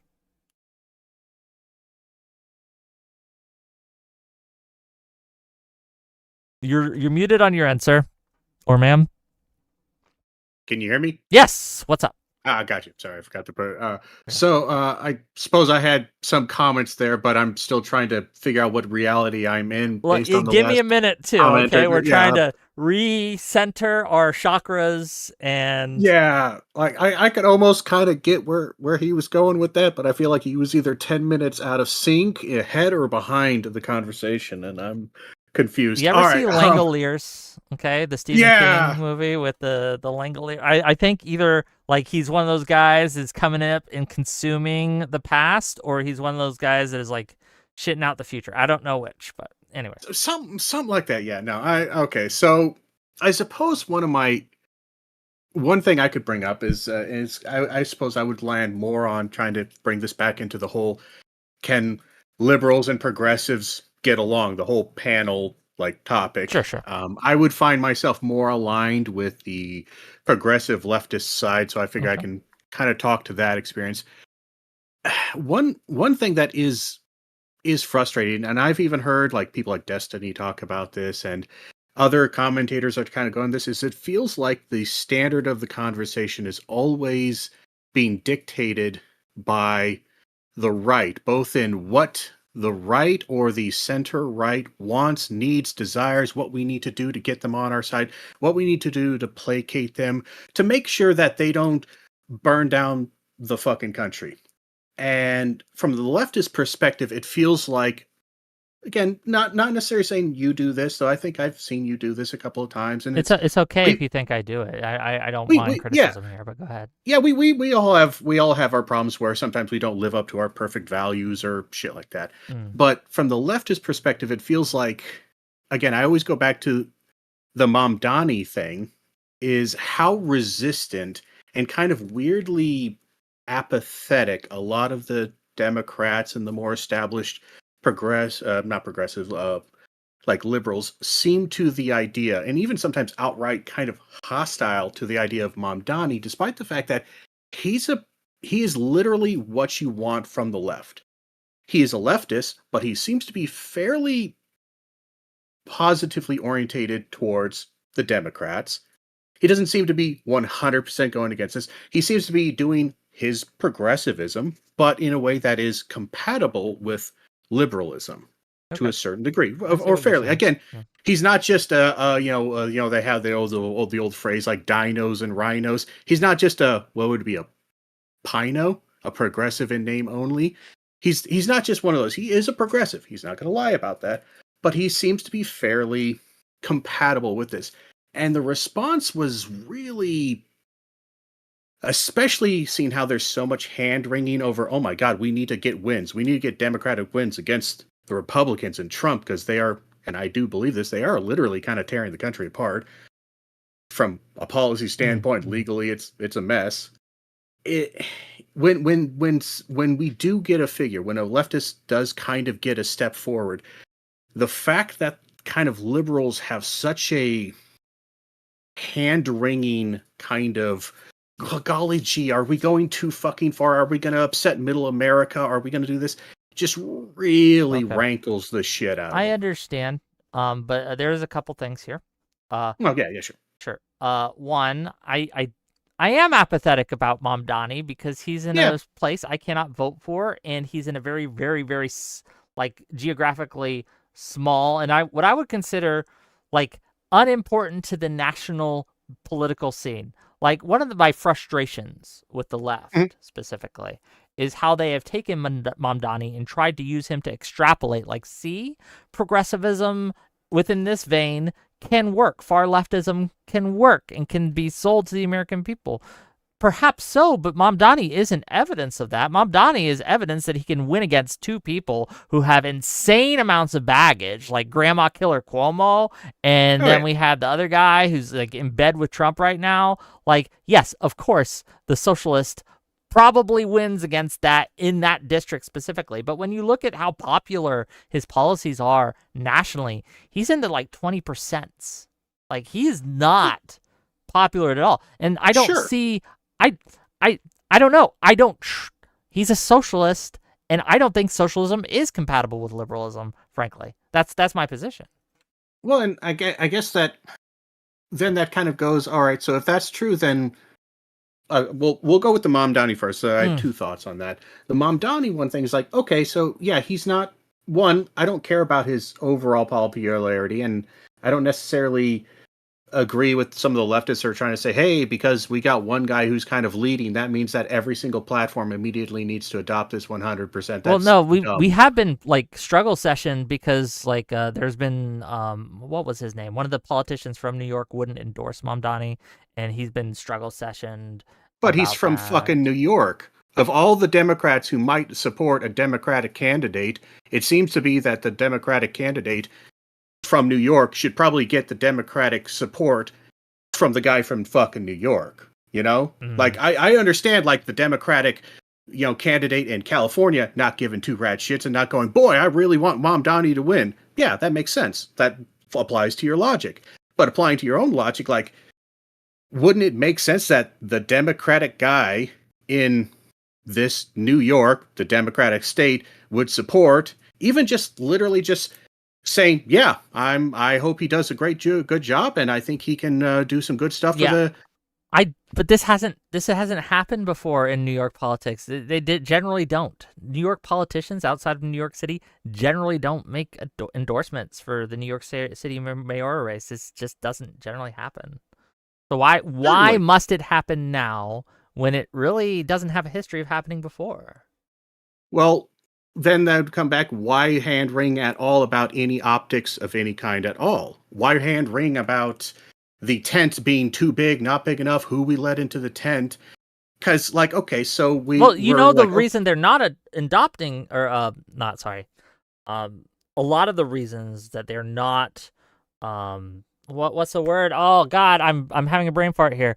They're not supporting, promoting, endorsing. Yeah. That's it. There it is. The reason they're not endorsing him, right, is because of optics. It is an optical play saying, hey, I want to distance myself from this guy because I don't think it's optically good, right? But who is that optics playing to? Middle America. Okay, the general electorate. Middle America. But you, by your own logic, middle America, the vast majority, the reason why Mamdani doesn't have very strong positive relationship or positive support amongst the country is the same reason why he doesn't have a ton of negative one, is because the vast majority of people don't fucking know who he is. So then why are you playing to an audience who don't know who this guy is? Because they do know what he stands for and the policies he promotes, socialism, rent control, how would they know that? etc. Because the right wing is putting him on a pedestal and giving him a megaphone, because their calculation is the more they talk about Mamdani, the less likely Democrats will be able to win nationally. That is their calculation, and I think they're correct in their calculation. And so I think the best play for Democrats nationally is to distance themselves from Mamdani. They don't have to disavow him, right? Well, then that just leads to, like, why should a progressive ever vote for a Democrat ever if we know definitively you will never back us, because you will always Mamdani is pretty. He's not America. Just a progressive; he's a socialist, and there is a difference. Like, for example, plenty of Democrats would endorse. There's a lot of overlap. Hold on, Democrats would endorse. I feel a lot of them would endorse AOC, right? I'm warming up to AOC. I think, like, I could be convinced to support her in a general in a primary run, depending on who her opponents were, right? She's progressive. I'm liberal. It's somewhat I'm willing to do, but there's a few reasons I won't with Mamdani, and that is one of them is because he is what I feel, from what I know, and I don't know much, I could be wrong, pretty hard left in a way that AOC is not. And I think that, why should any progressive vote for a liberal? It's because I think that the liberals have a better chance of winning in a general electorate, and they'll get you closer to what you want. That's why. That's the argument, right? I think that if you want a progressive to be promoted by the Democratic Party as a whole, you got to demonstrate that you're able to win an election in a non, like, very sliver, super cobalt blue area. You have to demonstrate that you're able to have cross-party appeal, and I don't think Mamdani has. Do Democrats have any cross-party appeal? Liberals, yes. I'll give you one. My governor, Josh Shapiro. Come on. Hold on. This is just Josh Shapiro of Pennsylvania. Pennsylvania is a purple state. If you want to talk about any kind of purple state, Pennsylvania is the one to talk about, right? It's important electorally. It has a pretty 50-50 split, Republicans and Democrats. Josh Shapiro, who is a Democrat in our state, has mass bipartisan appeal, right? He is anti-Trump. He's going against a lot of what Trump says, but a lot of Republicans like him because he gets shit done. He's able to, for example, there was a bridge that collapsed in... Is this in-state Republicans? Yeah, in-state. Mm-hmm. Nationally, is he popular? Nationally, I don't know, but in-state, he's absolutely popular. Hold on. You use that national thing to basically completely and utterly devalue Mamdani. How many Republicans in New York City? How many Republicans support Mamdani? Probably none. Exactly, and that's the problem. Whereas in Pennsylvania, which is a much broader range, I can point to a large amount of Republicans who support Shapiro, and I think correctly extrapolate that, because I think Pennsylvania is a kind of a bellwether state, if you will, of America, and I can extrapolate and say, see, this guy has broad cross-party appeal, and I think he has a much higher chance of pulling people to our side, and his positions are pretty left and liberal, right? They're not crazy left, but they're pretty solid blue principles. I would say maybe it's because of where I live. My observation is that I have not seen a single movement of the right or center right moving at all liberal, not even slightly. No matter what concessions you make, they don't move. They may vote for the person, but again, if they move even slightly to the left or center or any kind of liberalism, that support dries up. And again, I don't necessarily care about. Again, I don't live in New York. I don't really give two shits about Mamdani. It's just for me, it does kind of come into for the progressive. And again, I'm going to vote Democrat down the line. I always do because I do believe in incrementalism. I do believe that. But I'm talking to some of the more harder line ones, or even some of the ones who are maybe a bit more disenfranchised. That's the word I'm looking for. It just feels like the Democrats.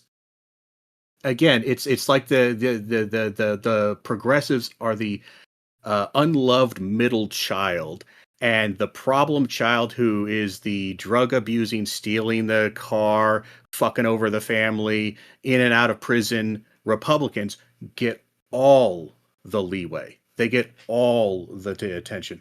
They get all the care. They get every last thing that they want. Like, again, that's kind of been the Republican strategy, is to just not play ball until they get almost everything they want. And it's kind of worked for 20 plus years since Newt Gingrich back in the day. The Newt Gingrich was the one who kind of started this whole hardball, Sure. I disagree that it's cross-party thing. worked. Okay. I think that it has lost some more elections than it has won them. I also would posit to you that the Democratic Party in the last 20 years has moved more left. It has. Like, the policies of Obama are further to the right than the policies of Biden, and those are further to the right than the policies of Kamala would have been, right? Like, we are moving left as a party. We are going closer to your vision or what you want, like, incrementally. And there are a lot of people who are saying, well, we've gone a little too far because we're losing an election now, right? So we need to kind of ratchet it back a little bit. And look, at the end of the day, here's the real truth of it. What do I need to do to win? Yeah. What do I need to do to win? And my instinct, right, based on my experiences and based on some of the data I've seen, is to kind of appeal to the more moderates in both parties, right? And to kind of give an actual, choice, instead of people choosing two radicals, right, to someone super left or super right, have someone moderate against someone who is super far to the right. And I think that the majority of the country wants that and would vote for that. It's just, unfortunately, for a wide variety of reasons, right, the Republicans are able to paint a lot of the people on the left as radical, as much more radical than they are. And I think that we have kind of done their bidding in a way by defending radicalism in a way we should not have. And so, yeah, it's a problem. But I don't know. Yeah, I mean, I can see that, but I mean, I guess final points if you want to get somebody else. Yeah, I do need to keep going. You could understand, again, that is a pragmatic, but it's not a principled position, ultimately. Because you are essentially saying... Principles don't matter if you don't win. Exactly. We could certainly say that to some degree, and it doesn't matter. I mean, but then look, to be clear, there are things I even if they would win, I won't do, right? Like, there's certain lines I will not cross. Like, I wouldn't murder a baby or kick a puppy or anything like that, right? I wouldn't violate certain of my principles. But it's not violating my principles to say I want to appeal more, I want to highlight policies that are more center versus I want to highlight policies that are more left. And I that's not a principle that I'm violating by saying that, right? Well, certainly. I do hope I kind of at least can get an idea is that, again, you're asking a lot of leftists, essentially, that you just don't ask of the right. You do not. You're just. I think about how many panels I've seen in the last. I don't know. I've seen like a dozen, basically since Trump won. It has been nothing but the endless thinking of how can we. Basically, we have to kick all the leftists out. They lost the election. It's 100% guaranteed, despite the fact that most polling that I see and most of the statistics that they looked at from there, it wasn't necessarily caused by leftists at all. It was mostly caused by the fact that, look, the economy was kind of getting okay, but Biden was saddled with shit fucking economy from Trump, from COVID. He's dealing mostly with that. And the fact that we had a really, really, really bad primary for Democrats that was half wasted on Trump, Biden. And then Kamala had to come in, and it just was an awkward and also she's a woman, and we're still fairly sexist when it comes to that shit. So we have all of that baggage, and now instead we're now looking for the scapegoat, and lo and behold, scapegoat, as it has been for 40, 50 years, always is the far left. We went too crazy far left. We need a compromise with the Republicans. We need a compromise with them. And even if that does win you the election, it does just end up being like you manage to hold the status quo. But the status quo is always being established by the Republicans. They push further right, you bring them back 5% back. They push 2 steps, they take 2 steps forward, Democrats bring it back 1 step back. Republicans push it 2 steps forward, Democrats bring it 1 step back. So on and so forth. Because we have moved left on some issues socially. Economically, I don't know. It's still kind of neoliberalism out there, and it's not working too well. And that's what's pissing people off. Well, but again, I don't want to take up too much time. I think this is like a larger discussion. I disagree, but I will let you have the last word. Thank you for calling in. I'll talk to you. Okay, no problem. Thank you for having me on. And if you ever want to chat again or hear this perspective, by all means, feel free Maybe I'll have you on it. Maybe we'll do a panel on it. Okay, I'll talk to you later. Okay. I lost track of the order people came in, but we're going to just try. Mr. Harrison.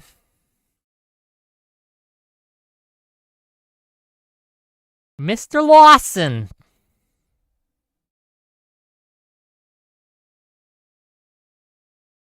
You're muted. Okay. Hey, skip me. Okay, wow, damn, that's he had a siren going on. I don't know what is there a zombie apocalypse that he's dealing with. I'm not sure. But here we are. Hello, you're live. Hello. Can you hear me? Yes, what's up? Hi. All right. So I wanted to kind of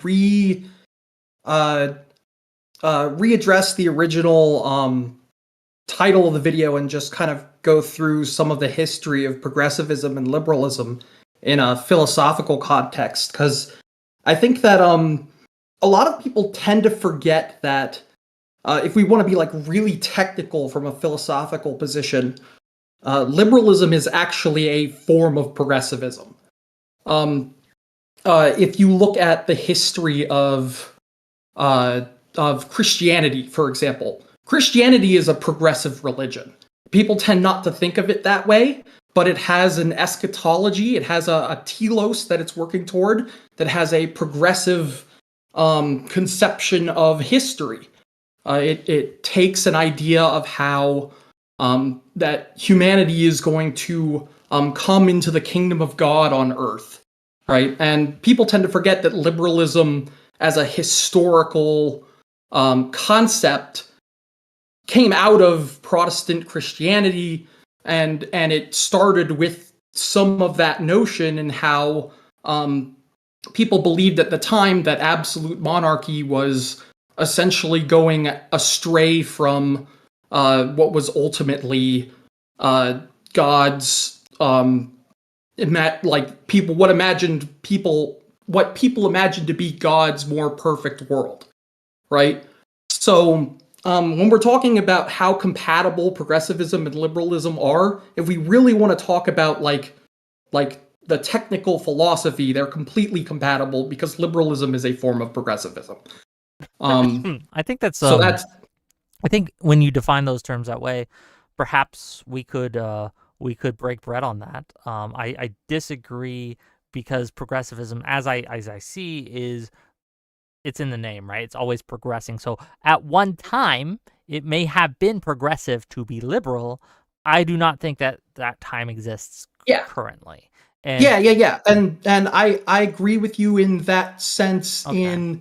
In that I think that today's progressives are actually more egalitarian than they are liberal.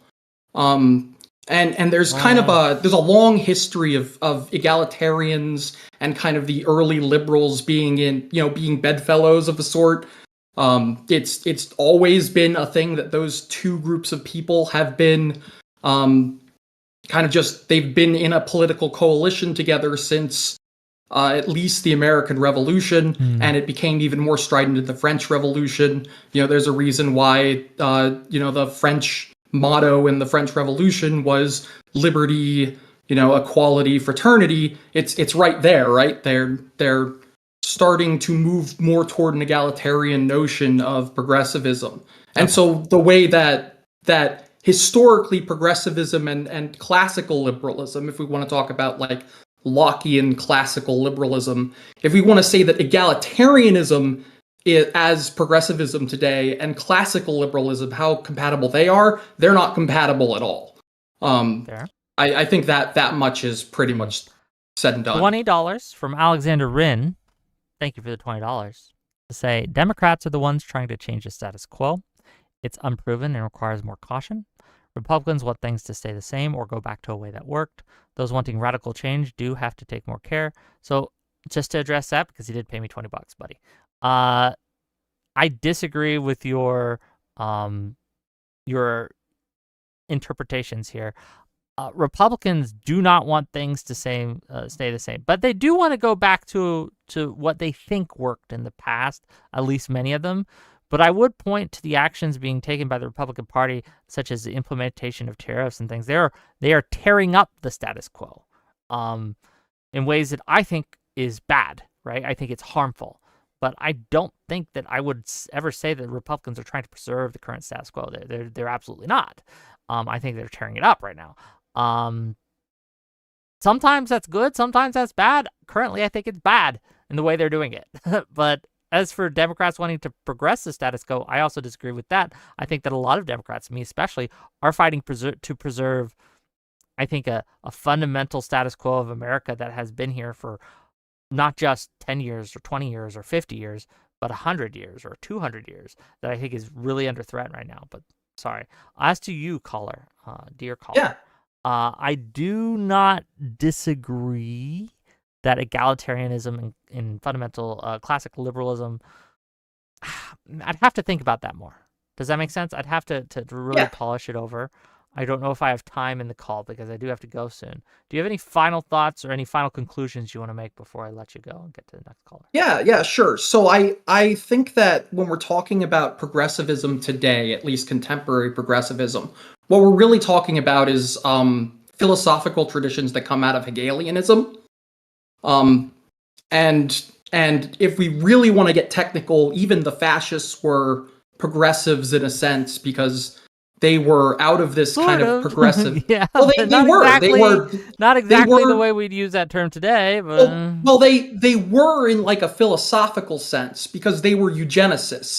And if you think about what Hitler believed in like his conceptual scheme, he wanted to have like a race war where there would be like a progression toward the perfection of a certain of humanity that the various races would fight it out, and then at the end, you would have like the Ubermensch that would be the perfection of humanity.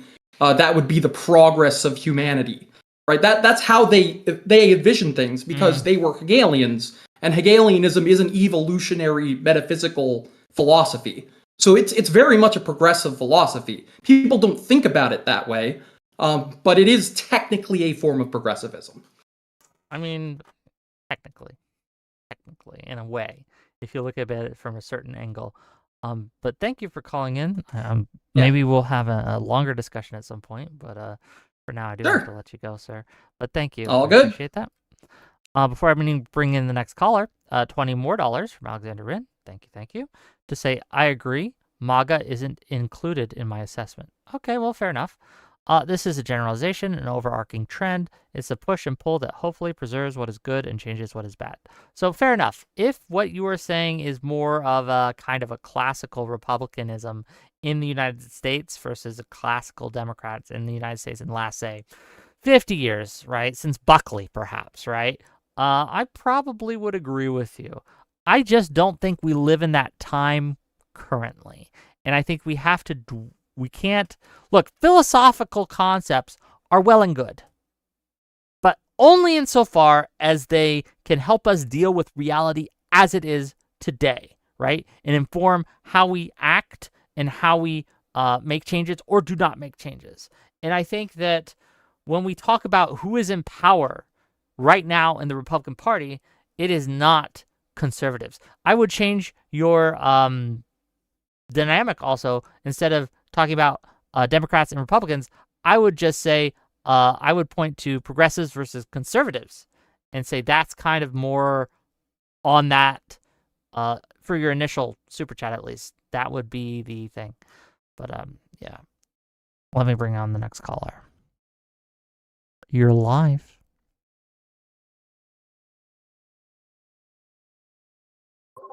Go ahead, sir. Yeah, sorry about that. Give me a second. Let me put my headphones on. They're all messed up. Oh, sorry. And I know you prefer camera. What's up, brother? Hey, how you doing, Whit? Hey. Hey. So quick question. Do you want to talk about the topic that's the title? Like, is this, are the call-in specific to progressive versus liberal? It's your time, brother. You could talk about whatever you like with me. Because there's something I kind of want to establish with you, and you may shut me down on this, and that's fine. It's understandable. I think it's something that a lot of people don't talk about, but your opinion on political violence, right? I am against political violence, and I'll tell you why. Yeah. I think it never makes... Look, there is a time and a place for it. In extremis, when all other options have been exhausted and there are no other options. In Nazi Germany, I think that there could be a case could be made where political violence is not only justified, but the correct course of action. When we talk about political violence in America, in the current climate, I am absolutely against it because we do not live in a time where we have no options. We have plenty of options. We have a plethora of options. And I push back very hard against people who are trying to say that, oh, no, we don't. There's only one way forward and we have to pick up the sword. I think that is wildly irresponsible, and I push back against it greatly. That's my stance on political violence. So my question isn't going to be, when do you support political violence, right? When do you advocate for it? My question is going to be, when do you see it as justified? Because there is a difference between justified and support, Sure. right? As I said, we can easily say exhausted. Yeah, we can easily say 1941, after the Action T4, where they started euthanizing people, and then the first concentration camp started, where they were not concentration or where the first concentration camps were converted to killing camps. We can say, okay, at that point, all political violence is justified in Nazi Germany, right? In 1941, World War II is kicked off, the killing camps are active, they're euthanizing people. We can say that it's justified then, right? But are we going to say it's justified in 1938 when they're not killing them, but they're capturing them, putting them in the concentration camps, and then even releasing them. So they are being released. I'd have to know more about the political situation at the time, but my instinct is just to say yes, simply because what options did they have? They had no recourse. They couldn't go to the courts. They couldn't go to... they couldn't flee. They were being kept from fleeing, right? They couldn't...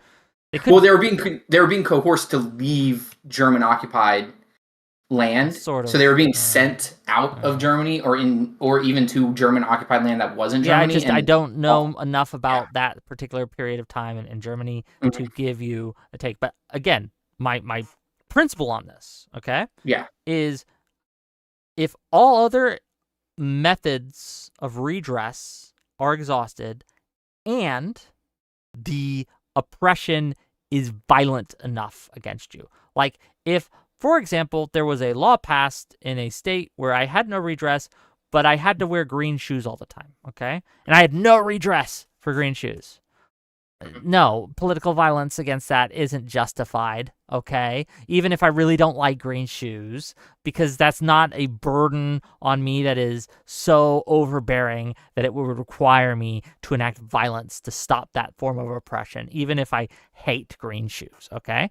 However, there does come a point, and I can't give you an exact line. We can't Loki's wager there where I can find the exact point where the neck and the back You can't say, when he does this exact action... Yeah. But my concern is with your argument. I respect your argument because your argument does makes sense from a moral standpoint. And Yes. my concern is from a historical standpoint. It's kind of like telling someone to not fight back to defend themselves until the knife's in their gut, right? If someone's coming towards you with a knife, and they're yelling at you, you might be able to talk them down. You might be able to avoid the knife and run away and get around them. But at what point, do you look at that situation and go, you know what? I'm not going to judge someone for like shooting the guy or, putting him down before he gets the knife in him. So like because what I'm hearing from your argument is we kind of have to wait until political violence is not only the only answer, it might not even be a viable answer because it might be too late. Right. And so like, I'm not advocating for political violence. I'm just saying like, at some point we do have to like look at it and say, when is it justified in a sense of like because my fear is looking at Trump. I don't think it's justified right now. I want to put that out there. I want to be clear. I don't think we're at that point. But we both agree the Supreme Court is kind of on Trump's side to a like scary degree. Yeah, more than I would like. Sure. Mm-hmm. With the current redistricting fights, if he actually succeeds in what he's trying to do and he basically usurps, I consider that usurping democracy by taking control of the Congress and the Senate by doing the gerrymandering to such a from the president, right? So now we're looking at like the early like 1933 Germany when he started passing the consolidating power. Because at what point do we look at like him? You said the green shoe argument was a bad argument because it's not putting the onus on, or it's not putting undue harm upon you. But at that point, if you have a government that has the full authority to make you put on green shoes or you go to jail, at that point, do we not have like a dangerous government? So with gerrymandering, might be a bad example because people have gerrymandered for decades. This is not new. Internally, but a direct order from the president to go over the top. I mean, I remember when Biden was president, we had a conservative court in Alabama telling Alabama, y'all did too much. Because Alabama tried gerrymandering to the point to where it was like no Democrat, like it was going to be super red, and which it already is, but they were trying to make it more red. And the court actually kicked it back and said like, that's too much. Like y'all went too far, and it's a conservative court, right? So that's different when the states are doing it and the states are handling it internally with legislation. But when it's a top-down, like it's not a suggestion, right? We're not under that illusion. It's an order. Trump told Texas to do this, or is telling other states to do it, right? Are the states able to say no? My instinct is yes. Technicality. My instinct is yes, right? What happened to Mike Pence when he said that? The reason I bring this up is what I think you're pointing to is a different problem than gerrymandering. I think gerrymandering is the top-down gerrymandering is a symptom of the problem that you're pointing to, and the problem you're pointing to, I would say, is the sycophantic nature, and the basically capitulation of Republicans to Trump. It is now the Trumpicans, right? To a degree that is beyond like what we saw with Obama or Biden or Clinton or what have you, even though there's always been the tendency for the party to go like to form ranks behind their political leader, whoever's the president at the time, right? That's always been a thing, but Trump has done it to a far greater degree. Gerrymandering specifically, right, as a top-down order, I don't think that he's telling them to do anything that they wouldn't normally do. I don't think that this is specifically, I just don't. Now, that said, I think gerrymandering is a problem, but the interesting thing about gerrymandering is often, I'm not just talking about onesies and twosies, right, but often states will gerrymander incorrectly, and they will get it wrong, and they will try to make a more blue or a more red district, and oopsie whoopsie, they did it incorrectly. Like, this is part of one of the reasons we lost in 2000 in Florida, is because the blue Senate or the blue Congress, right, before had tried to redistrict it more, but they fucked up, okay? And they got the districts wrong, and It was a problem. Anyway, yeah, I know the gerrymandering time isn't the time. The top-down orders, even the time where we can look at the worst thing that Trump's doing now. I don't see this as a time that's justified for political violence. No. Okay, yeah, and I'm not saying right now is a time that's justified. What I'm curious is like where we do kind of need like a gray line. I'm not asking for a solid black line that like when he crosses this line in the sand, but it's like when is it like do we start looking at it and going, okay, maybe, you know, I'm not going to tell you to do it, but if someone does, what's the destiny argument where like the firefighter, like where he's like, I don't care, you know, like I'm not sympathetic to the, you know, so it's like I'm not saying free Luigi or anything like that. I'm saying like at what point are maybe you, or do you think we as like maybe, or you wouldn't judge people? Look, there's a point. There's a point, but we are not there yet. I cannot.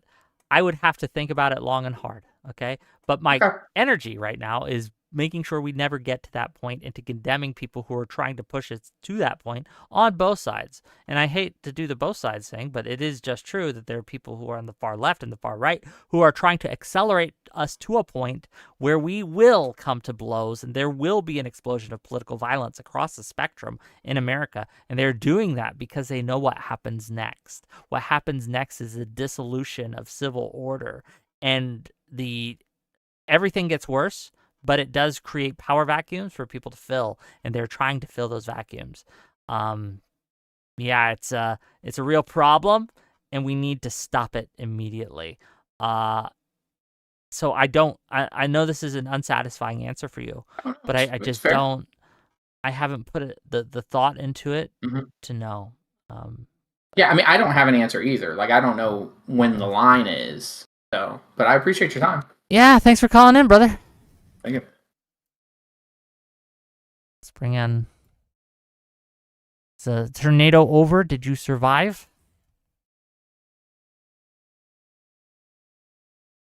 What's up, bud? Yeah, did you survive? Oh, yeah, it was a pussy F2. So. Oh, pussy. Okay, what you got? Hold on, let me close your stream. Sorry, I'm trying to go somewhere quieter. Yeah, I wanted to bitch about progressives. Go ahead. And how they suck sometimes. Do you remember when Daryl Davis started like kind of taking off, becoming popular? He's the guy that did he's a black guy, went to the KKK rallies, tried to convert the KKKers. Yeah, I remember that. Mm-hmm. Yeah.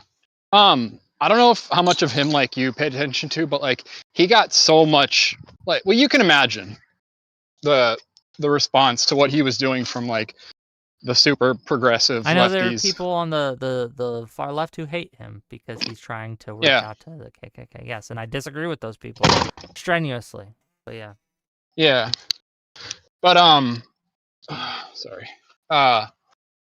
So I think my analysis of that was that Daryl Davis kind of pointed something out that I think progressives in particular are terrified of, and I mean right-wing people probably are too, is that there are some issues that like we can't just legislate, we can't like vote a law into fix, and like social issues where they require each individual to actually take on some responsibility. No, I agree. That's a thing that a lot of people are frustrated with. But yes, a lot of the problems that we are facing today are not fixable through law.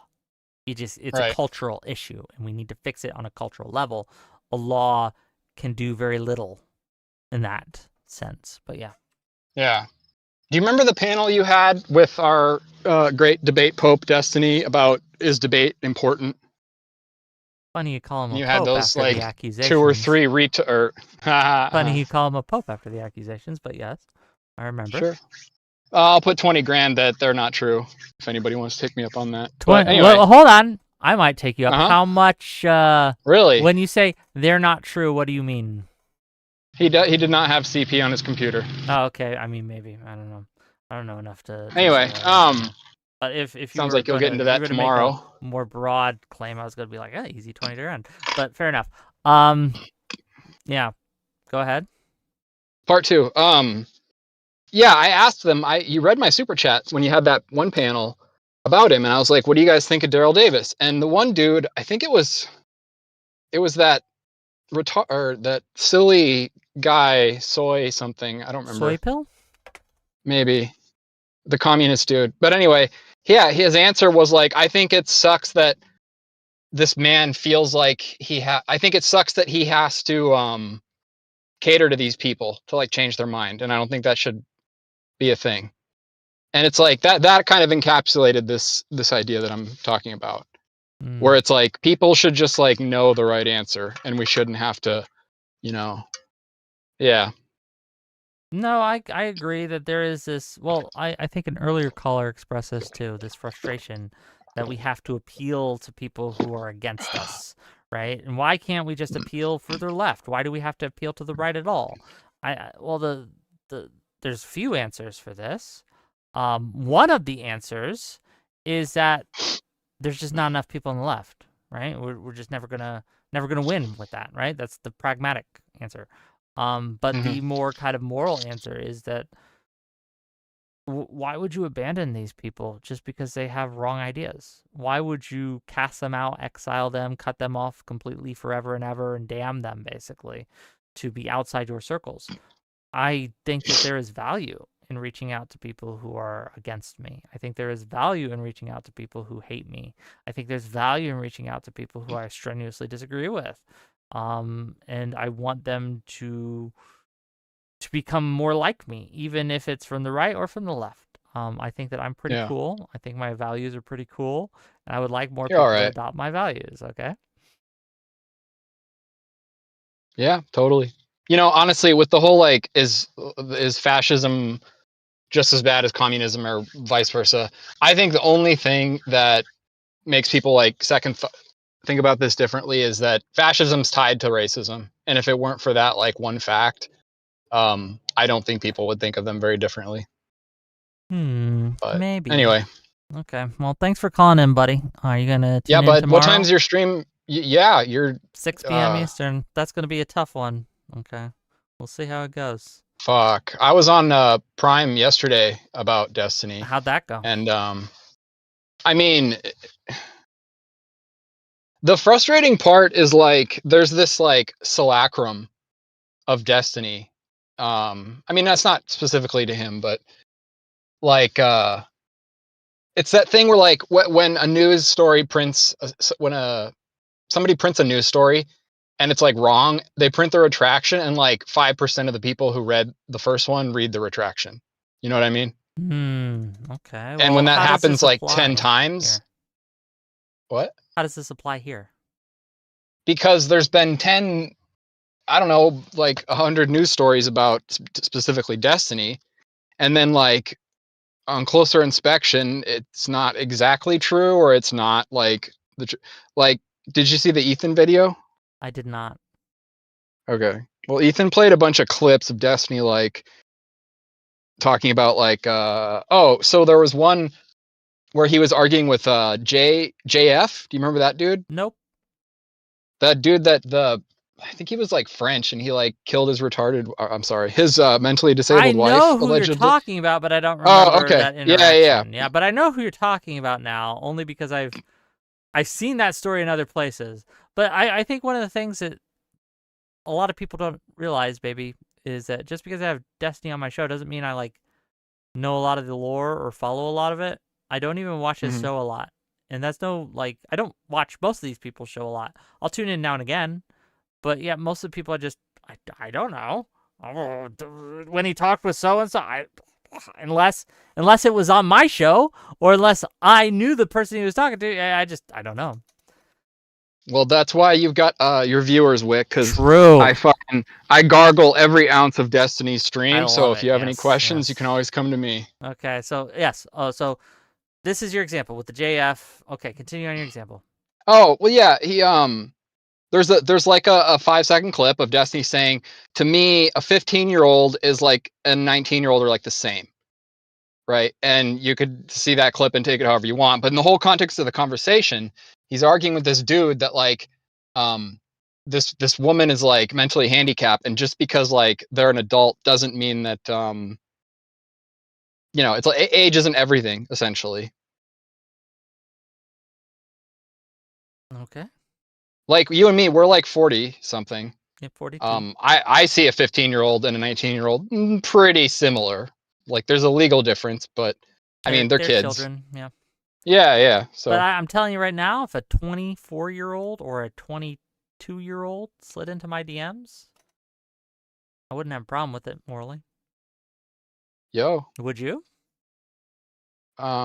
in your DMs, no, not at all. In your DMs, they're an adult. If a 22 or 24-year-old, the age difference is vast. Right? My wife probably would have a problem with that. Okay, well, fair enough. You're married. Okay, but assuming that wasn't the case, the question becomes, do young people get to make decisions for themselves? And we have to pick a spot where they do. I think the line we've drawn is good. I think 18 is a good cutoff. And personally, 18's if you can't drink, why are we hanging out, right? Like, I don't know. Like, anything under 21, no, thank you. But, like, a lot of people would be like, she was 28 and you're 40 and you're talking to her? That's 12 years, man. Like, shut the fuck up. She's 28 years old. She can make their own goddamn decisions, right? So that's just what I'm trying to kind of elucidate here, is that the question is, do we allow even very young people who we consider adults legally to make their own decisions? And I say yes. Yeah, I agree. You know, I got called a pedophile the other day, actually, when I was out to dinner with my wife. The waiter called me a pedophile. I was like, dude, my wife's 25. I mean, I'm 38, but... And I was like, bro, is that a bad? Am I a pedophile for that? No, you are not. Yeah, dude, it totally ruined our 12-year anniversary. It fucking. She was 25 years old, you sick fuck. How the fuck you're dating a 25-year-old? She's just a child. She's a baby. Okay, what the hell? What is going on? Caught that. I don't think you did, Wick. What's up? That was a joke. Anyway, I said the waiter ruined our 12-year anniversary. It was a joke. Oh, I didn't get the joke. Oh, that's funny. That's funny. Anyway, yeah. Okay. You gotta go. Yeah, thanks for calling in, buddy. I'll talk to you later. Catch you later. I missed the joke. I wasn't. Look, I promise I was only half listening. I didn't hear the joke part. Oh. Now I look silly. That's okay. It was a funny joke. We got one more caller, then we're gonna end the stream. Gang, before I bring in this caller, if you enjoyed this content, hit that like button, hit the subscribe button, and keep giving me money. Donate subs, bits, super chats, make me read out things. Finger says it's not a good joke if you have to do math. Fair. Sometimes Wick thinks pedo jokes are funny. H3 video incoming. Sometimes they are. Even dark humor is okay sometimes, okay? It depends. When someone, like, it's not okay to make a joke about someone who's actually been victimized. Like, if you were making pedo jokes about someone who was victimized when they were a child, that's horrific. Why are you doing this? But I think in general it's fine. Just like death jokes, I think, are fine. But if you're doing them when someone has actually died, I don't know if that's the time or the place, right? So let's use our context here. God damn it, Malcolm says Wick sucks. I mean, if you think so, that's fair. Wick called it humor of color. Jack Darko. I don't know. I think I'm the best thing since sliced bread, actually, in a lot of ways. But what's up? Last caller. Hey, how you doing, man? Oh, living life. What's up? Oh yeah, I just wanted to call in again because I saw the progressivism versus liberalism argument brought up again. That's my bread and butter with you. True. Yeah, I love talking about it with you. It's been a good back and forth. I did want to focus in on one bit with this convo particularly, and it's about the coexisting, and it's the seeming focus that you have on liberalism being the only counter ideology to conservatism. You can say I'm wrong on this if I'm incorrect, but it seems like from the last maybe 3 or 4 streams I've seen you do on this topic, it's been more of a justification to kill progressivism rather than justify its existence. Yeah. So I don't think progressivism should be killed necessarily, but I do think it should be kept out of influence and power, mostly in the political party, simply because I think it's a losing thing. And also, I'll say this: progressivism can exist alongside all sorts of ideologies under a liberal framework, but under a progressive framework, I don't think we will have the same coexistence of different ideologies that we would. It would be too many clashes, and I don't think that it would become an actual diverse society. Liberalism is kind of the glue, the stabilizing force that allows a multitude of different, even extreme ideologies to exist together under one roof without killing each other. Okay? And that is, liberalism has been the answer to the question, how do we live with each other? And I don't think other ideologies do that. So.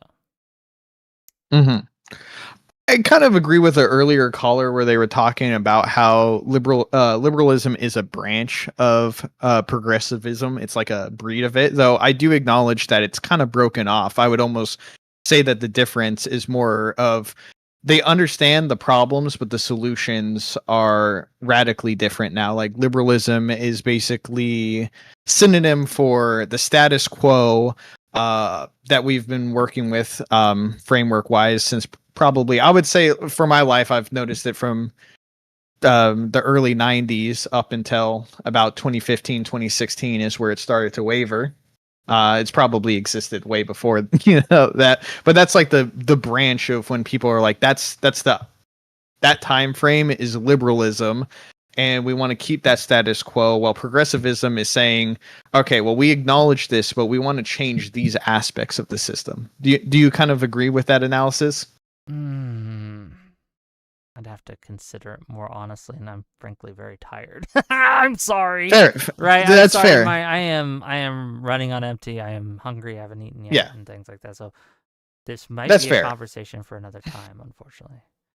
Honestly, if you want to do that, I'm willing to put it on pause, man. If you're feeling tired. I'm so sorry, but I was listening to you, and no fault of your own, right? This isn't on you. But I was like, yeah. God, I am just not in it today. But that's okay, gang, because I'm super hungry. I haven't eaten all day, and I need to feed. Okay, but here's what's gonna happen, gang. I'm going to end the stream, okay, and tomorrow at 6 p.m. Eastern, we're going to have a new format debut. Okay, I call it the Gauntlet. For our first Gauntlet guest, the person who will be in the Siege Perilous, the Seat of Peril, okay, will be Destiny. And he will be taking on, in this case, 4 gentlemen who each have a problem with a different perspective that he has. The topics will be, was January 6th an insurrection? Destiny thinks it was. The second topic will be on COVID, whether or not it was zoonotical or a lab leak. Destiny thinks it is a zoonotical. The third topic will be whether or not Epstein killed himself and whether or not there was foul play involved. Destiny thinks that there is no foul play involved in Epstein. That Epstein killed himself without anyone messing with that. And the fourth topic would be that the Russians colluded with the Trump campaign, probably, but we'll never know for sure. And so we have 4 gentlemen who will each be taking each of those points one at a time, 20 to 30 minutes each segment. And in between segments, I will be reading your super chats and discussing a little bit what's happened, right? We'll see if the format works. If it does, we'll be doing more with different people in the Siege Perilous, right, at different times. But yeah. So I love you all. I'll talk to you tomorrow. Goodbye.